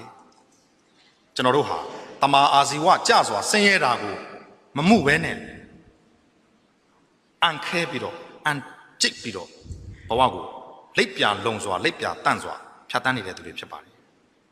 ကျွန်တော်ဆင်းရဲတာကိုကျွန်တော်မကြွယ်ဝတာကိုဂုံယူပြီးတော့ကျွန်တော်ညီတွေကျွန်တော်နှမတွေကိုငါ့လိုဆင်းရဲကြလို့ကျွန်တော်ပြောနေတာမဟုတ်ပါဘူးအချိန်တန်ရင်ပစ္စည်းဥစ္စာဆိုတာဖြစ်လာနိုင်ပါတယ်ဖြစ်လာစရာအကြောင်းတွေလည်းရှိပါတယ်ဗလာ9တန်ရှိပါတယ်အဲ့ဒီဗလာတွေထဲမှာခုနကကျွန်တော်တို့မှာအကျွဲဝါဆုံးဗလာကမိတ္တဗလာဖြစ်ပါတယ်ကျွန်တော်မှာမိတ်ဆွေပေါင်းတင်နေများတယ်ကျွန်တော်ကိုချစ်ခင်ကြတဲ့သူတွေအများကြီးရှိတယ်တနိုင်ငံလုံးကျွန်တော်ဘယ်နေရာကိုသွားကျွန်တော်အဆင်ပြေတယ်လူအားလုံးကကျွန်တော်ကိုချစ်ကြမှာမဟုတ်ပေမဲ့100မှာ90လောက်ကကျွန်တော်ကိုလိုလားတယ်ဆိုတာတော့ပေါ်လွင်တယ်90%ဟာကျွန်တော်ဘက်မှာရှိတယ်ဆိုတာသိကြတယ်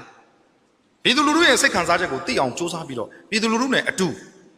ကျွန်တော်တို့နေထိုင်ကြတယ် professional ဆန်နဲ့စောစောကကိုယ့်ရဲ့ပညာနဲ့ပတ်သက်တဲ့ကောင်းမွန်မြင့်မြတ်တဲ့စိတ်မဟုတ်တာမမှန်တာကိုမလုပ်ဘူးမကြံဘူးဆိုတဲ့ဟီရီအော်တပါဆိုတဲ့လောကကိုစောင့်ရှောက်တဲ့တရားနှစ်ပါးရှိစေချင်တာဖြစ်ပါတယ်လာမယ့်နှစ်ကျွန်တော်ကိုဒီမကွေးနည်းပညာကနေဟောပြောဖို့တက်ထပ်ပြီးတော့ဖိတ်ပါကျွန်တော်အများအားအားလေးပြောလို့ရှိပါတယ်အဲ့ဒီလိုဖိတ်တဲ့အခါကျရင်အခုလိုမိုင်300လောက်ဝေးတဲ့ခီးကိုနန်းထိုက်တော်ဝင်စီးပြီးကျွန်တော်မလာတော့ပါဘူးလာမယ့်နှစ်မှာသိန်း300လောက်တန်တဲ့ကားကိုယ်တိုင်မောင်းပြီးကျွန်တော်လာခဲ့ပါမယ်ဟာဒီကျောင်းဝင်းထဲကိုဝင်လိုက်တဲ့အခါမှာကျွန်တော်ရဲ့ညီများကျွန်တော်ရဲ့နှမများကျောင်းသူကျောင်းသားများအားလုံးကကျွန်တော်ကိုအမောပြေတညီတညွတ်ထဲဝိုင်းပြီးကြိုးစိုးပေးရမယ်စကားလေးတစ်ခွန်းတော့ရှိမယ်အဲ့ဒီစကားကဘာလဲကျွန်တော်ကားကောင်းကန်းကဆင်းလိုက်ပြီဆိုတာနဲ့ကျောင်းသူကျောင်းသားအားလုံးကကျွန်တော်ကိုလက်ညှိုးထိုးပြီးတော့ဆရာညီမင်းညိုတခိုး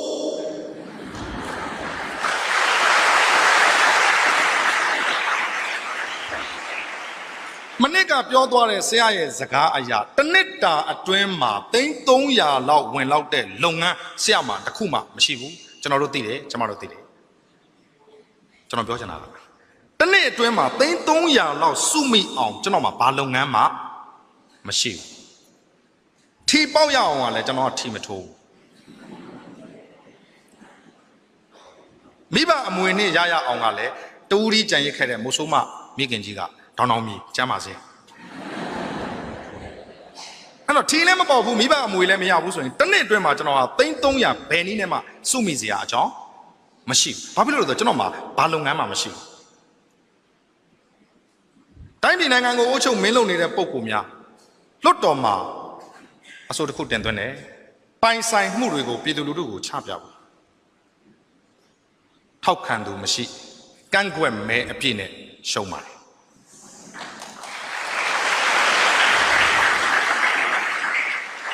တိုင်းပြည်အုပ်ချုပ်မင်းလုပ်တဲ့သူတွေကသာသူတို့ရဲ့ပိုင်ဆိုင်မှုတွေကိုချမပြရဲတာပြည်သူလူထုကြတော့သူတို့ကချင်းချောက်ပါတယ်တကောင်စင်းကောက်တဲ့အခါကျတော့မှန်မှန်ဖြေနော်တဲ့မှန်မှန်မဖြစ်ရင်နစ်နာမိသူမှာတင်တို့သာလည်းဖြစ်တယ်သူတို့ကတော့ချမပြရဲပဲနဲ့ပြည်သူလူထုကြတော့သူတို့ကချင်းချောက်ပါတယ်ကျွန်တော်ခီးတစ်ခုကနေပြန်လာတယ်အိမ်မှာတကောင်စင်းကောက်တဲ့ဆရာမတစ်ယောက်ရောက်နေတယ်ဆရာမကော်ဖီတောက်ပါအင်းအောင်ဦးစီးနာမည်ညီမင်းညူအသက်42နှစ်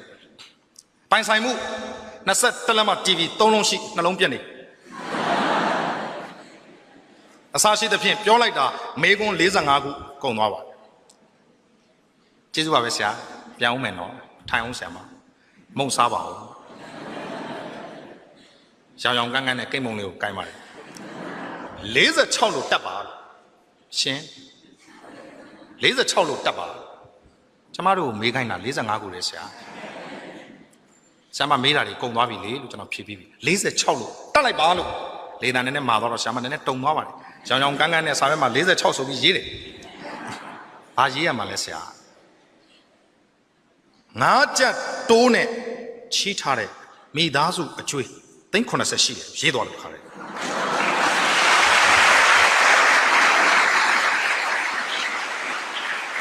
မိသားစုပြဿနာကိုတစုံတရာပြေလည်အောင်ဖြေရှင်းဖို့အတွက်9ချက်တိုးနဲ့ချီးထားတဲ့ကျွေးမီ380ရှိတယ်အဲ့ဒါကျမတို့မမေးခိုင်းဘူးဆရာ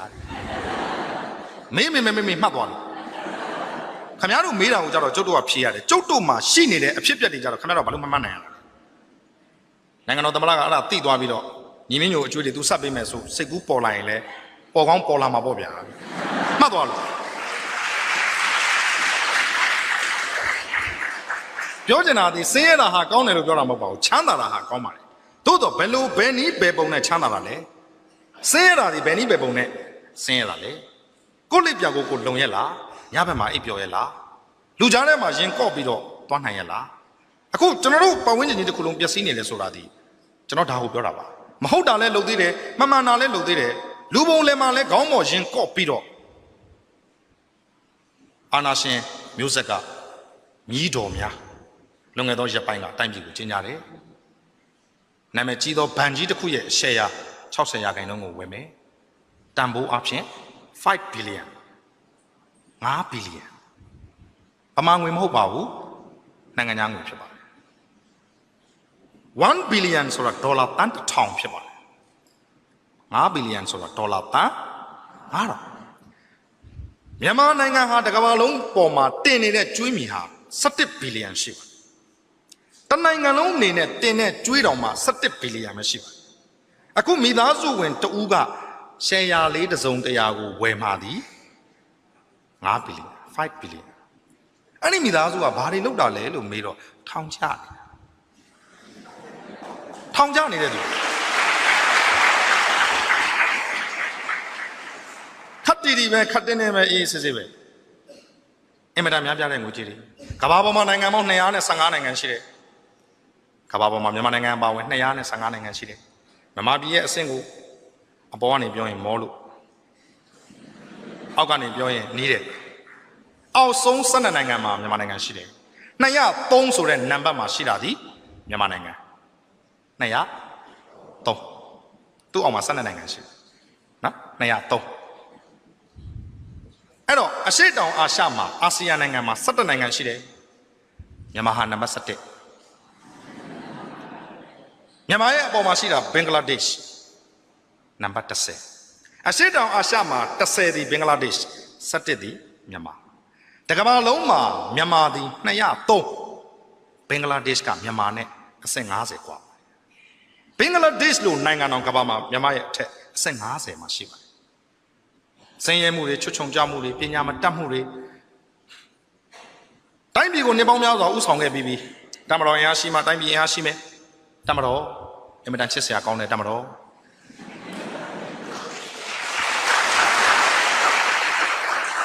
အဲ့ဒီစကားကကျွန်တော်နောက်တောင်မဟုတ်ဘူးအင်မတန်ချစ်စရာကောင်းတဲ့တမတော်ကျွန်တော်ချစ်လို့ပြောတာ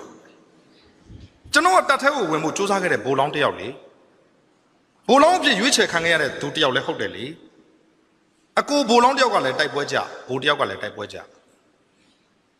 ဖခင်ကနိုင်ငံရေးပုံမှန်နဲ့9ညဆိုတဲ့ပုံမှန်ရှိထားတော့တတ်ထဲကလက်မခံပဲပြန်ထွက်ခဲ့ရတဲ့သူလွန်ခဲ့သောနှစ်ပေါင်း20အစိတ်ကတတ်ထဲကိုဝင်မယ်ခန္ဓာကိုယ်ကြမ်းကြမ်းခံခံတန်တန်ဆောင်းဆောင်းနဲ့ပခုံးပေါ်မှာအပွင့်နေဘားတွေတင်မယ်ရဲဘော်မသေးတေတော်ငရဲမလားဆိုတဲ့စိတ်နဲ့တိုက်မယ်ခိုက်မယ်စစ်သားပြည်သားဆိုတဲ့စိတ်မျိုးစစ်ကားတွေကိုကြည့်ရင်ချက်သိန်းတစ်ပြက်ပြက်ထားတဲ့ယောက်ျားတစ်ယောက်ရဲ့စိတ်မျိုးဒါဟာယောက်ျားလေးတော်တော်များများမှာရှိတဲ့စိတ်ပါချစ်တယ်တမတော်ကိုကျွန်တော်တို့ချစ်တယ်ကျွန်တော်တို့မချစ်တာကစစ်အာဏာရှင်ကိုမချစ်တာ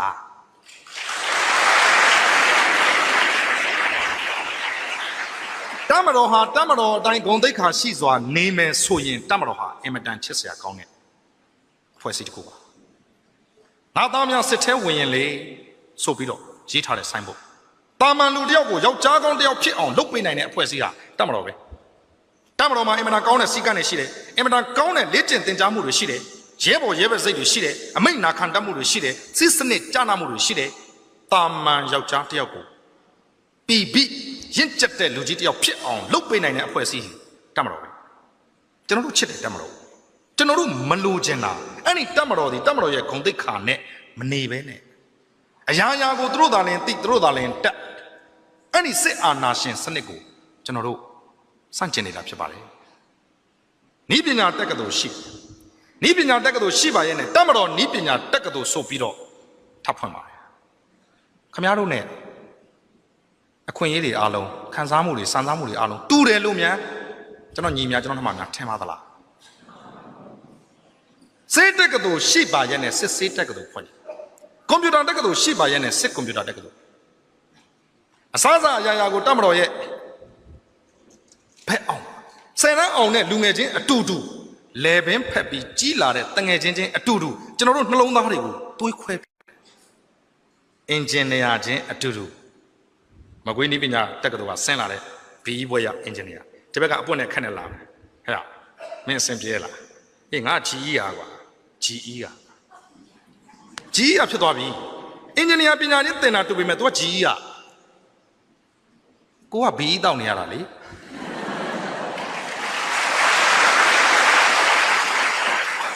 အဲ့တော့အင်ဂျင်နီယာချင်းတူတူ तू က GE ကိုက BE အခွင့်အရေးတွေပေးတာတွေထိန်းချောင်းတာတွေပြုပြင်တာတွေမတူဘူးတမတော်အင်အားရှိမှတိုင်းပြည်အင်အားရှိမယ်တွေးမိတယ်တကယ်ဆိုရင်ပညာအင်အားရှိမှတိုင်းပြည်ကအင်အားရှိမှပညာမတတ်ခဲ့လို့တိုင်းပြည်ကအောက်ကြနောက်ကြခံခဲ့ရတယ်အဲ့တော့တမတော်အင်အားရှိမှတိုင်းပြည်အင်အားရှိမယ်ဆိုတာလေးကိုစစ်စစ်ပေါက်ပေါက်တွေးကြည့်တဲ့အခါကျတော့ဒုတိယကမ္ဘာစစ်ကြီးဘယ်လိုအဆုံးသတ်တယ်လဲကျွန်တော်ညီမကျွန်တော်နှမများသိတယ်ပလဲစိတ်ကန်းကိုဂျပန်ကဘုံကျဲတယ် Pearl Harbor လို့ခေါ်တဲ့ပလဲစိတ်ကန်းရုပ်ရှင်ဇာတ်ကားရှိပါတယ်နော်ကျွန်တော်တို့ကတော့ရုပ်ရှင်တရားတွေဆိုတော့ရုပ်ရှင်တွေကိုကြည့်ကြအဲ့တော့အမေရိကန်ကဂျပန်ကိုလက်ဆောင်ပြန်ပေးတယ်မှုနှစ်ပွင့်ဟီရိုရှီးမားနဲ့နာဂါဆာကီကိုအနုမြဘုံနှလုံးကျဲပေးလိုက်ပြာပုံဘဝကိုရောက်တော့လေဂျပန်လက်နဲ့ချရတယ်စစ်ရှုံးတဲ့အခါမှာစစ်ရှုံးစာချုပ်ဆိုတာချုပ်ရတယ်အဲ့ဒီချုပ်လိုက်တဲ့စစ်ရှုံးစာချုပ်အရာဂျပန်နိုင်ငံကဘာကိုလိုက်နာရတယ်လဲဆိုရင် self defense army ကိုနိုင်ငံကိုခုခံကာကွယ်ရုံလောက်တတ်မတော်သားလျင်ဖွဲ့စည်းခွင့်ရှိပါတယ်အဲ့ဒီအမေရိကန်နဲ့ဂျပန်နဲ့စစ်ရှုံးစာချုပ်အရာဂျပန်နိုင်ငံဟာသူ့ရဲ့တတ်မတော်အင်အားကိုအကြီးကြီးဖြစ်အောင်တိုးချဲ့ခွင့် ခုချိန်ထိမရသေးပါစစ်ရှုံးစာချုပ်အရာအဲ့တော့ဂျပန်မှာရှိတဲ့တပ်မတော်ဒီ Self Defense Army မြန်မာနိုင်ငံမှာလူဦးရေ60,000လောက်ရှိတယ်လို့သိမယ်မြန်မာနိုင်ငံမှာစစ်တီအင်အား9သိန်းလောက်ရှိတယ်လို့ကျွန်တော်တို့သိရတယ်တန်း60ပမာဏနဲ့9သိန်းဆိုတဲ့စစ်တီအင်အားဟာကမ္ဘာပေါ်မှာအင်မတန်ကြီးမားတဲ့တပ်မတော်ကိုပိုင်ဆိုင်ထားတဲ့အင်အားဖြစ်ပါတယ်တပ်မတော်အင်အားရှိမှတိုင်းပြည်အင်အားရှိဆိုရင်အင်မတန်ကြီးမားတဲ့တပ်ကိုပိုင်ဆိုင်ထားတာဒီမြန်မာနိုင်ငံစစ်ရှုံးစာချုပ်အရ Self Defense Army ကိုပဲဖွဲ့စည်းခွင့်ရှိတဲ့ဂျပန်နိုင်ငံသည်ဘာတပ်မတော်အင်အားမှမရှိရှာဘူးကမ္ဘာကြီးတစ်ခုလုံးရဲ့စီးပွားရေးအင်အားကိုကြည့်တဲ့အခါမှာအမေရိကန်နဲ့တရုတ်က1-2နေရာယူထားတယ်ကမ္ဘာအင်အားအကြီးဆုံးစီးပွားရေးနိုင်ငံသည်နံပါတ်3ဂျပန်တပ်မတော်အင်အားရှိမှသာတိုင်းပြည်အင်အားရှိကြသလားဆိုရင်ဂျပန်နိုင်ငံဟာကမ္ဘာစီးပွားရေးအင်အားကြီးနံပါတ်3နေရာကိုပိုင်ဆိုင်စရာအကြောင်းမရှိဘူးတပ်မတော်အင်အားကအဓိကလားပညာအင်အားကအဓိကလားဆိုတာကိုပြောချင်တာဖြစ်ပါတယ်အဲ့ဒါလို့သာတပ်မတော်အင်အားကြီးမားမယ်ဆိုရင်အခုဖြစ်နေတဲ့ဆိုဗီယက်ရုရှားနိုင်ငံအရင်တုန်းကဆိုဗီယက်ပြည်ထောင်စုအဲ့ဒီရုရှားဆိုတာအမေရိကန်ကိုပခုံးချင်းဝင်တိုက်နေတဲ့နိုင်ငံကမ္ဘာပေါ်မှာစစ်အင်အားအကြီးဆုံးနိုင်ငံ2နိုင်ငံပဲအမေရိကန်နဲ့ရုရှားနဲ့အဲ့ဒါလောက်တောင်စစ်အင်အားကြီးမားတဲ့တပ်တွေကိုပိုင်ဆိုင်ထားတဲ့ရုရှားသည်တပ်မတော်အင်အားရှိမှသာတိုင်းပြည်အင်အားရှိမယ်ဆိုရင်ကမ္ဘာစီးပွားရေးနံပါတ်မှာဘာကြောင့် top 10 country လို့ခေါ်တဲ့ကမ္ဘာထိပ်တန်း10နိုင်ငံစင်းကိုမဝင်ရတာလေရုရှားဟာစစ်တီအင်အားစစ်တပ်အင်အားအင်မတန်ကြီးမားသလောက်ကမ္ဘာစီးပွားရေးရပ်တည်မှုမှာတော့အဆင့်30တဲကိုတော့မဝင်တဲ့နိုင်ငံဖြစ်ပါတယ်အဲ့တော့တပ်မတော်အင်အားရှိမှတိုင်းပြည်အင်အားရှိမှလားပညာအင်အားရှိမှတိုင်းပြည်အင်အားရှိမှလားကိုကျင့်တရားတွေအင်အားရှိမှသီလတွေအင်အားရှိမှသိက္ခာတွေအင်အားရှိမှအဆက်တွေအကြောက်တွေအင်အားရှိမှတိုင်းပြည်ဟာအင်အားရှိမှလားဆိုတာသိဖို့ကောင်းပြီနှစ်ပေါင်းလဲ90ကျော်ခဲ့ပြီအမျိုးမျိုးအဖုံဖုံဇလန်းတွေနီလန်းတွေကြုံခဲ့ပြီစုံခဲ့ပြီတိုင်းပြည်ကိုအရှိအကြာကြီးဥဆောင်ခဲ့ပြီ215နိုင်ငံထဲမှာအောက်ဆုံး12နိုင်ငံရောက်အောင်လဲဆောင်ရွက်ခဲ့ကြပြီ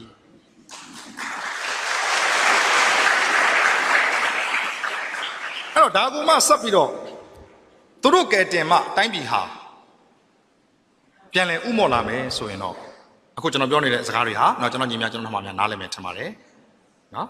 အချက်လက်ကကင်းလွတ်တာတခုမှမပါပါဘူးကျွန်တော်စိတ်ထဲရှိရပြောနေတဲ့စကားတွေမဟုတ်ပါဘူးအချက်နဲ့အလက်နဲ့အတွေးခေါ်နဲ့ယူဆပြီးတော့ပြောနေတဲ့စကားတွေဖြစ်ပါတယ်အဲ့တော့ကျွန်တော်တို့လိုချင်တဲ့အနာဂတ်နိုင်ငံတော်အတွက်ဒီလူငယ်တွေကိုပဲကျွန်တော်တို့အားကိုးရမှာဖြစ်ပါတယ်အခုအသက်20အရွယ်လောက်ရှိတဲ့လူငယ်တွေဟာနောက်ထပ်10နှစ်15နှစ်20မှာတိုင်းပြည်ရဲ့တာဝန်ကိုပခုံးပြောင်းပြီးယူမဲ့သူတွေဖြစ်ပါတယ်ခင်ဗျားတို့ရဲ့ကိုကျင်တရားတွေကောင်းမှကျွန်တော်တို့နိုင်ငံရဲ့အနာဂတ်ကတည်ကြမှာပါ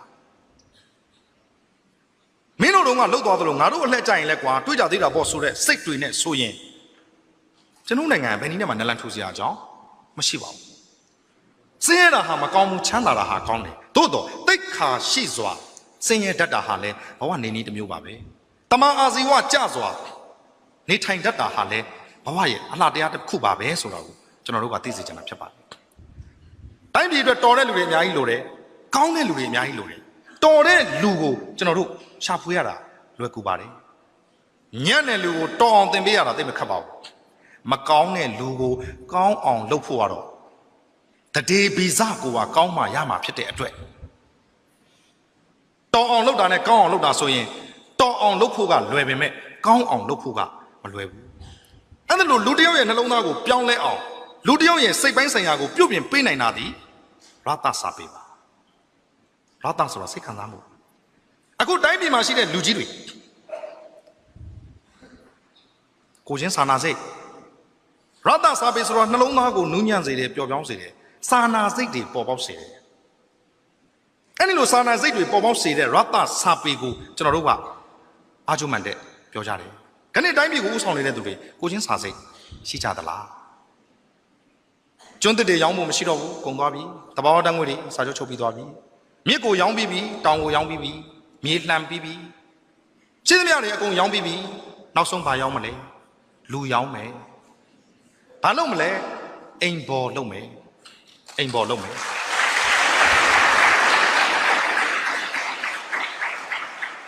မရှိလို့မှအိမ်ဘော်လုပ်ရပါတယ်ဆိုတဲ့မြန်မာမာလေးတွေဟာဟောင်ကောင်နဲ့စာချုပ်ချုပ်တဲ့အခါမှာ အဲ့ဒီအိမ်ပေါ်လုပ်ငန်းအတွက် agency လို့ခေါ်တဲ့ကိုယ်စားလှယ်ကိုပေးရတဲ့ဈေးနှုန်းက15သိန်းပါ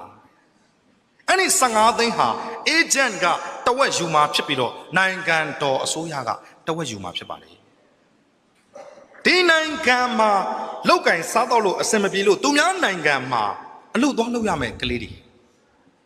နောက်ဆုံးဒီ15သိန်းကိုမရှိရင်တော့မှနိုင်ငံတော်ကစိုက်ထားပြီးပြည်လေတဲ့နီးနဲ့ပြန်ယူရမယ်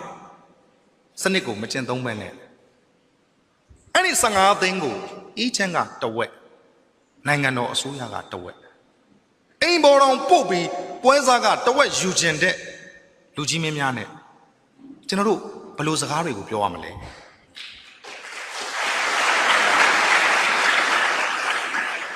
မလေးရှားနိုင်ငံကိုရောက်ခဲ့ပြီမလေးရှားနိုင်ငံမှာဟိုတလောကအသက်ခံရတဲ့ကိုတိုနီကျွန်တော်တို့စာပေဟောပြောပွဲကိုစီစဉ်နေသူစိတ်မကောင်းစရာပါကျွန်တော်ဆရာမကြီးတော်ဆန်းဆန်းနွဲ့တာယာဝရီကြပြဆရာကြီးကိုလေးအင်းဝါကုံကြီးကျွန်တော်3ယောက်ကိုတိုနီတို့ဖိတ်လို့စာပေဟောပြောပွဲသွားတယ်လွန်ခဲ့သောတလခန့်ကကိုတိုနီအသက်ခံရတယ်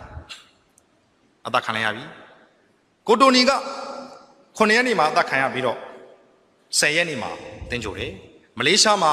နာရေးကူညီမှုအသင်းရှိတယ်အဲ့ဒီနာရေးကူညီမှုအသင်းဥက္ကဋ္ဌသည်ကိုမျိုးပိုင်းလို့ခေါ်တဲ့လူတစ်ယောက်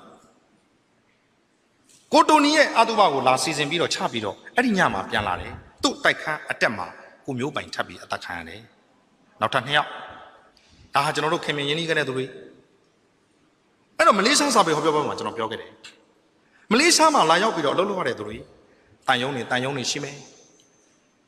တန်ယုံတွေဟာဘာနဲ့တူလဲဆိုရင်ကျွန်တော်တို့မြန်မာဗီဒီယိုဇာတ်လမ်းတွေမှာတွေ့ရလေရှိတဲ့ပြည်သူရဲသရုပ်ဆောင်များနဲ့တူပါတယ်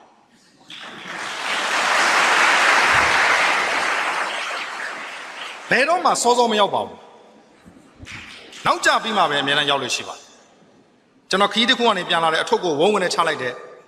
မြန်မာဇာတ်လမ်းတွေကိုနစ်နစ်ချိုက်ချိုက်ကြည့်လို့ရှိတယ်ကျွန်တော်သားကြီးက TV ကိုဇက်ကနေပိတ်လိုက်တယ်ကျွန်တော်သားနဲ့ကျွန်တော်တွေကတငယ်ချင်းပေါင်းတာ10တန်းရောက်ပြီ10တန်းဆိုတဲ့အရွယ်ကိုရောက်ပြီသားကြီးအဖေပြန်လာလို့မင်းက TV ပိတ်လိုက်တာလားစားချက်ချိန်ချက်စားချိန်တန်းစားကစားချိန်တန်းကစားမင်းကိုအဖေပြောပြီးသားအဖေပြန်လာလို့ TV ပိတ်လိုက်တယ်ဆိုတာမျိုးမဖြစ်စေနဲ့နော်ကျွန်တော်သားနဲ့ကျွန်တော်နဲ့အပေးယူမင်းကိုလွတ်လွတ်လပ်လပ်လုပ်ပိုင်ဆောင်ခွင့်မင်းအုံနောက်နဲ့မင်းစဉ်းစားဆုံးဖြတ်ပိုင်ခွင့်အဖေပေးထားပြီးသားမဟုတ်ပါဘူးတဲ့အဖေကလည်းတဲ့ဇလန်ပြီးသွားလို့ပိတ်လိုက်တာပါဖះမင်းကောင်မညာနဲ့ငါဝင်လာတော့တွေ့လိုက်တယ်ရဲတွေဝင်လာကစားပဲရှိသေးတယ်ကျွန်တော်ဇက်ကနေကြည့်ပြီးတော့ရဲတွေလာမှတော့ပြီးပြီပေါ့ဖေဟာရဲတွေလာမှတော့ပြီးပြီပေါ့တဲ့ကလေးကတော့ကလေးစကားပြောတာဟုတ်ပါတယ်ဇလန်းတွေကရဲလာရင်ပြီးတာများပါတယ်အဲ့တော့ကျွန်တော်ကတော့လူကြီးဆိုတော့ပြန်ပြောရတယ်ငါသားလောကကြီးမှာအဲ့လိုပြည်သူရဲတွေရောက်လာမှပို့ရှုပ်သွားတဲ့ဇလန်းတွေအများကြီးပဲ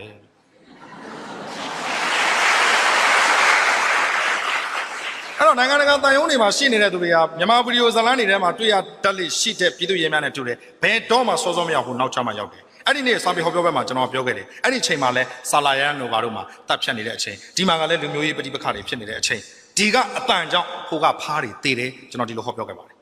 ဒီကအတန်ကြောင့်ဟိုကဖားတွေတေးတယ်ဘာတောင်ဝင်မှမြူနိုင်မဲနဲ့စွတ်ပြီးអော်နေကြတယ်အမျိုးဘာသာသာသနာနင်းကံပြီးတော့អော်နေကြတယ်ဆိုတော့အဲ့တော့ကျွန်တော်အဲ့ဒီပွဲမှာမပြောခဲ့တယ်လေနောက်ဆုံးညီကုန်းချုပ်တဲ့အချိန်မှာမလေးရှားနိုင်ငံကိုအလုပ်လုပ်ဖို့ရောက်နေကြတဲ့အကိုများညီများအမများခမညာညီကုန်းချုပ်အနေနဲ့မလေးရှားတန်ယုံမှာရှိတဲ့မြန်မာဝန်ထမ်းများကိုပြန်လည်စောင့်ရှောက်နိုင်သောဝန်ထမ်းများအလုပ်သမားများဖြစ်ကြပါစေလို့ကျွန်တော်ကဆန္ဒပြုရင်ညီကုန်းချုပ်ပါတယ်ဆိုတော့ပြည်သက်ကလက်ခုပ်တီးအဲ့ဒီတန်ယုံဝန်ထမ်းတွေကိုပြန်ပြီးစောင့်ရှောက်နိုင်တဲ့အလုပ်သမားတွေဖြစ်ကြပါစေလို့အဲ့ဒီတန်ယုံကအလုပ်သမားတွေကိုမစောင့်ရှောက်ဘူးအဲ့တော့မထူးဘူးလေတူးမြစ်တာတူးမှာမြန်မာဆိုတာမြစ်တာရှင်နေပဲပြန်စောင့်ရှောက်လိုက်ပါဟိုနေ့က DVB မှာလွှင့်ပါတယ်ကိုရီးယားစက်ရုံမှာဖနက်စက်ရုံမှာဖြစ်တဲ့ကိစ္စမှာကလေးမလေးတယောက်ကိုအင်တာဗျူးရိုးရိုးရှင်းရှင်းလေးပါကလေးမလေးက platform မှာထိုင်တယ် DVB ကကျွန်တော်မိတ်ဆွေများကအင်တာဗျူးတယ်ညီမလေးအနေနဲ့ထင်တာမြင်တာကိုပြောပါအောင်ဆိုတော့ကောင်မလေးကပါးလေးကိုမျက်လုံးလေးကိုတစ်ချက်တတ်ပြီးတော့ကျမနားလည်တယ်လို့ပြောရရင်တော့အလုတ်သမားဝန်ကြီးဌာနလို့ပဲကျမကြားဖို့ပါတယ်အလုတ်ရှင်ဝန်ကြီးဌာနလို့ကျမမကြားဘူးအခုမြန်မာနိုင်ငံမှာရှိတဲ့ဌာနကအလုတ်ရှင်ဝန်ကြီးဌာနဖြစ်နေပြီရှင်းတယ်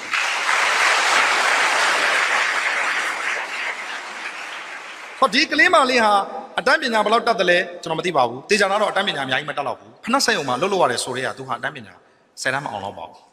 သူပြောတဲ့စကားလေးအလုသမားဝင်ကြီးဌာနလို့ပဲကျွန်မကြားဘူးတယ်တဲ့အလုရှင်ဝင်ကြီးဌာနလို့ကြားဘူးခုမြန်မာနိုင်ငံမှာရှိတဲ့အဖွဲ့အစည်းတွေကကျွန်တော်တို့လူသမားတွေဘက်ကမရှိဘူးတဲ့ဒါဟာကျွန်တော်တို့ခံစားနေရတယ်လူတယောက်ဟာတော်အောင်လုပ်ဖို့လွယ်ပေမဲ့ကောင်းအောင်လုပ်ဖို့ခက်တယ်တိုင်းပြည်ကိုဥဆောင်နေတဲ့သူတွေကမကောင်းတဲ့အခါကျတော့သူတို့ပြောတဲ့စကားတွေကိုချင့်ထောက်ကြည့်ရင်သိနိုင်တယ်ပြောကြတယ်စကားတွေကိုတောင်သူလယ်သမားဦးကြီးတွေကိုဦးစီးဦးဆောင်လုပ်နေတဲ့ဌာနဆိုင်ရာပုဂ္ဂိုလ်တယောက်ကထမင်းတနတ်ချောစားပါပွဲတော်တမျှမိသားစုလိုက်စားတောက်နေတဲ့ဝင်ကြီးကအောက်ခြေလူသမားတွေကိုပြောတဲ့စကားထမင်းတနတ်ချောစားပါခုနကဆရာမောင်ဆင်ဝင်းလည်းပြောတော့ပါပြီနော်ဟောနောက်တစ်ယောက်ခက်တီတီနဲ့ထွက်လာတယ်လွတ်တော်တဲ့ရောက်တာ3နှစ်ရှိပြီတဲ့ခုချိန်นี้မြေလေးတစ်ခွက်တောင်မပိုင်သေးဘူးတဲ့ဟောသူ့ကိုလွတ်တော်တဲ့ပို့ထားတာတိုင်းကျိုးပြည်ကျိုးဆောင်ရွက်ဖို့လေအိမ်ချမ်းမြေပွဲစားလုပ်ဖို့ပို့ထားတာမဟုတ်ဘူး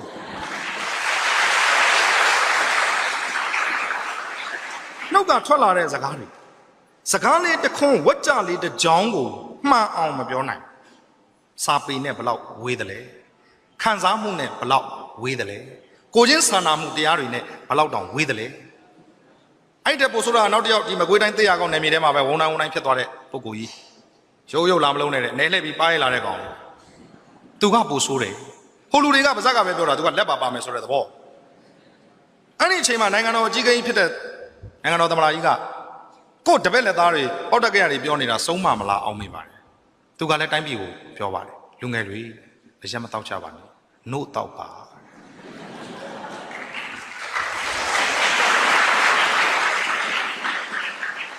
သူပြောတဲ့နို့ကဝယ်ရတာခက်တယ်သူမတောက်စေခြင်းနဲ့အရက်ကဝယ်ရတာလွယ်တယ်အဲ့ဒီအရက်တွေအဲ့ဒီဘီယာတွေအဲ့ဒီ secret တွေကိုဘုံဘောလောလူငယ်တွေရဲ့လက်တကမ်းမှာထုတ်ချင်တိုင်းချုပ်ချင်တဲ့ပုံစံနဲ့စာချုပ်ချုပ်သဘောတူညီခြင်းနဲ့နှုံးတဲ့သဘောတူလှုပ်ချင်တယ်လို့လှုပ်ထားခဲ့ပြီးတော့မှလူငယ်တွေရဲ့လက်တကမ်းကိုအလွယ်တကူရောက်အောင်ပို့ဆောင်ပေးပြီးတော့မှပြောတဲ့စကားကလူငယ်တွေအရက်မတောက်ပါနဲ့နှုတ်တောက်ပါယူနေသလားလို့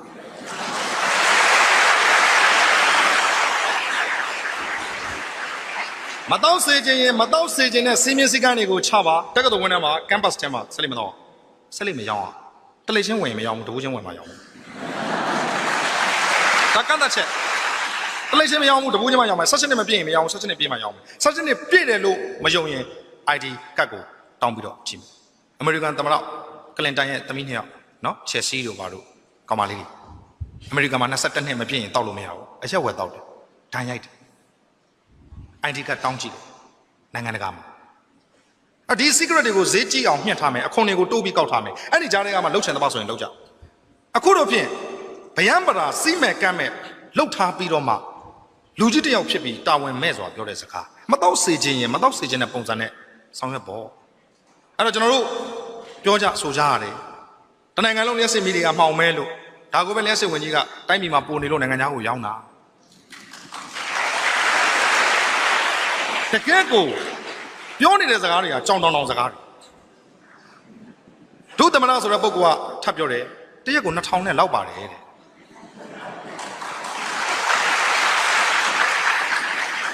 ပြောနေတဲ့စကားတွေကအခြေမရှိအမြင့်မရှိစဉ်းစားဆင်ခြင်ဉာဏ်မရှိပြည်သူလူထုဘလို့ရင်ဆိုင်ကြုံတွေ့ခံစားနေရတယ်ဆိုတာဘာမှမသိ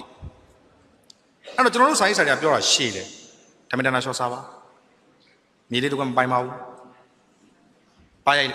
မဲနားရိုက်မဲနိုးတော့ပါကာတွန်းဆရာတွေကအဲ့လောက်စိတ်မရှိဘူးကျွန်တော်အများအားပြောလို့ရှိတယ်စာတော်ချိန်မှာရေးတဲ့ကာတွန်းဆရာတယောက်အဲ့ဒီသတင်းတွေအားလုံးပြီးတဲ့အချိန်မှာပဲကာတွန်းတစ်ခွက်ရေးလိုက်တယ်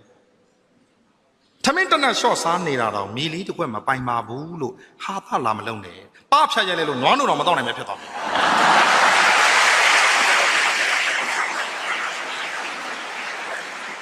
အဲ့တော့နိုင်ငံတော်ရဲ့အထင်ကြီးပုဂ္ဂိုလ်တွေပြောတဲ့စကားတွေသည်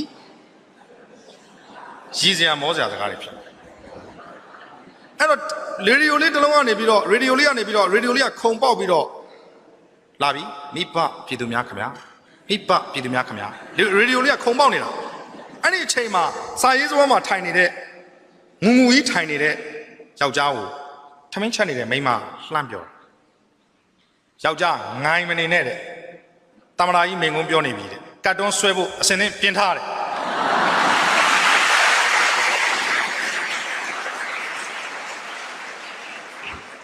စကားလေးတစ်ခွန်းဝက်ကြလေးတစ်ချောင်းကိုဘာဖြစ်လို့မှန်အောင်မပြောနိုင်တာလဲ1915ခုဖေဖော်ဝါရီ23မှာမွေးပြီးတော့1940ဇူလိုင်19မှာကြာဆုံးခဲ့တဲ့ဗိုလ်ချုပ်အောင်ဆန်း32နှစ်5လနဲ့6ရက်ပဲတက်တန်းရှိတဲ့ဗိုလ်ချုပ်အောင်ဆန်းအသက်20အရွယ်ကနေကွယ်လွန်ကန်ဒီကြာဆုံးကန်ဒီ12နှစ်တာကာလအတွင်းမှာတိုင်းပြည်အတွက်ဆွမ်းဆွမ်းတမန်ဆောင်ရွက်သွားတဲ့ဗိုလ်ချုပ်အောင်ဆန်းအသက်ကလေးငယ်ငယ်နဲ့ဘာဖြစ်လို့အဲ့ဒါတော့တော်ခဲ့ရတာလဲဘာဖြစ်လို့အဲ့ဒါတော့ပြောခဲ့တဲ့စကားတွေဟာတော်တဲ့မှန်ကန်ခဲ့ရတာလဲပြောသွားလိုက်တဲ့မိန့်ခွန်းတွေအများကြီးရေးသွားလိုက်တဲ့စာတွေအများကြီးအချိန်တန်ရင်နိုင်ငံရေးလောကတွေကထွက်ပြီးတော့စာရေးဆရာဖြစ်ချင်တဲ့ဦးအောင်ဆန်းစကားတွေအများကြီးပြောသွားတယ်မိန့်ခွန်းတွေအများကြီးခြွေသွားတယ်တိုင်းပြည်အတွက်အမျှော်မြင်တွေအများကြီးဆောင်ရွက်ပေးခဲ့တယ်ဘာတစ်ခုမှပြည့်ရစရာမရှိခဲ့ဘူးဘာသာရေးနဲ့ပတ်သက်လို့တော်လကောင်းစီးပွားရေးနဲ့ပတ်သက်လို့တော်လကောင်းသူတီထောင်လို့ဖြစ်ခဲ့တဲ့သူ့ရဲ့တပည့်သားမြေးတွေဖြစ်တဲ့စစ်ဗိုလ်ချုပ်များသူ့ထက်လည်းအသက်2ပြန်လောက်ကြီးကြပါရဲ့နဲ့ဘာဖြစ်လို့စကားလေးတစ်ခွန်းမိန်ကုန်းလေးတစ်ခုကိုဝက်ကြလေးတစ်ချောင်းကိုမှားအောင်မပြောနိုင်တာလေ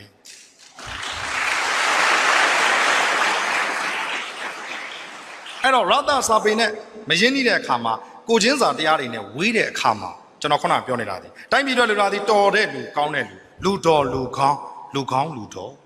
တော်အောင်လုပ်ပေးဖို့ကလွယ်ပေမဲ့ကောင်းအောင်လုပ်ပေးဖို့ကတတိဗီဇကိုကပါလာမဖြစ်မယ်အဲ့တော့ခုနကအိမ်ဘော်ကိစ္စလေးတွေပြောတော့အညာမတာကြပြဆရာတယောက်ကမခံစားနိုင်ပဲနဲ့ရေးတယ်ကြပြဆရာရဲ့နာမည်ကလူခါလင်းခါဆိုတဲ့နာမည်လည်းရှိတယ်သူတို့ကနာမည်လေးကစင်တူလေးလူခါစင်ကာပူမှာနေတဲ့လူခါကြပြရဲ့နာမည်ကအိမ်ဘော်တဲ့ဘယ်မှာပါခဲ့တာလဲဆိုတော့ပြုံးစရာမဂ္ဂဇင်း2012ခုနှစ်အောက်တိုဘာလဒါအခုကျွန်တော်ခုနလက်နဲ့ကင်ပြီးအရသာခံတတ်တဲ့သူတွေစာအုပ်ထဲမှာကျွန်တော်ပြန်ရေးထားတဲ့ဟာပါကျွန်တော်ကြပြဆရာကဘာရေးလဲဆိုတော့အိမ်ဘော်တဲ့စေးချပစ်လိုက်တဲ့ကျမ်းပြင်ထက်မှာမာနတွေပါသွားတယ်စေးချပစ်လိုက်တဲ့ကျမ်းပြင်ထက်မှာမာနတွေပါသွားတယ်သူများအိမ်မှာအိမ်ဘော်လောက်ရတဲ့သူတယောက်သူများနင်းမဲ့ကျမ်းကိုတိုက်ရတာပေါ့ချော့ရတာပေါ့လောက်ရတာပေါ့ဝတ်တွေရှော့ရတာပေါ့ခေါ်ရတာပေါ့အိုးတွေခွက်တွေပကံတွေဆေးရတာပေါ့စေးချပစ်လိုက်တဲ့ကျမ်းပြင်ထက်မှာမာနတွေပါသွားတယ်အမြင့်ပြန်ဖို့ထက်ချမနှင်းခံရဖို့အရေးအဖေအမေနဲ့လေကွင်းစိမ့်စိမ့်တွေကိုစတေးခဲ့သူပါအမြင့်ကိုပြန်ဖို့အသာထားပါအောင်တဲ့အမြင့်ပြန်ဖို့ထက်ချမနှင်းခံရဖို့အရေး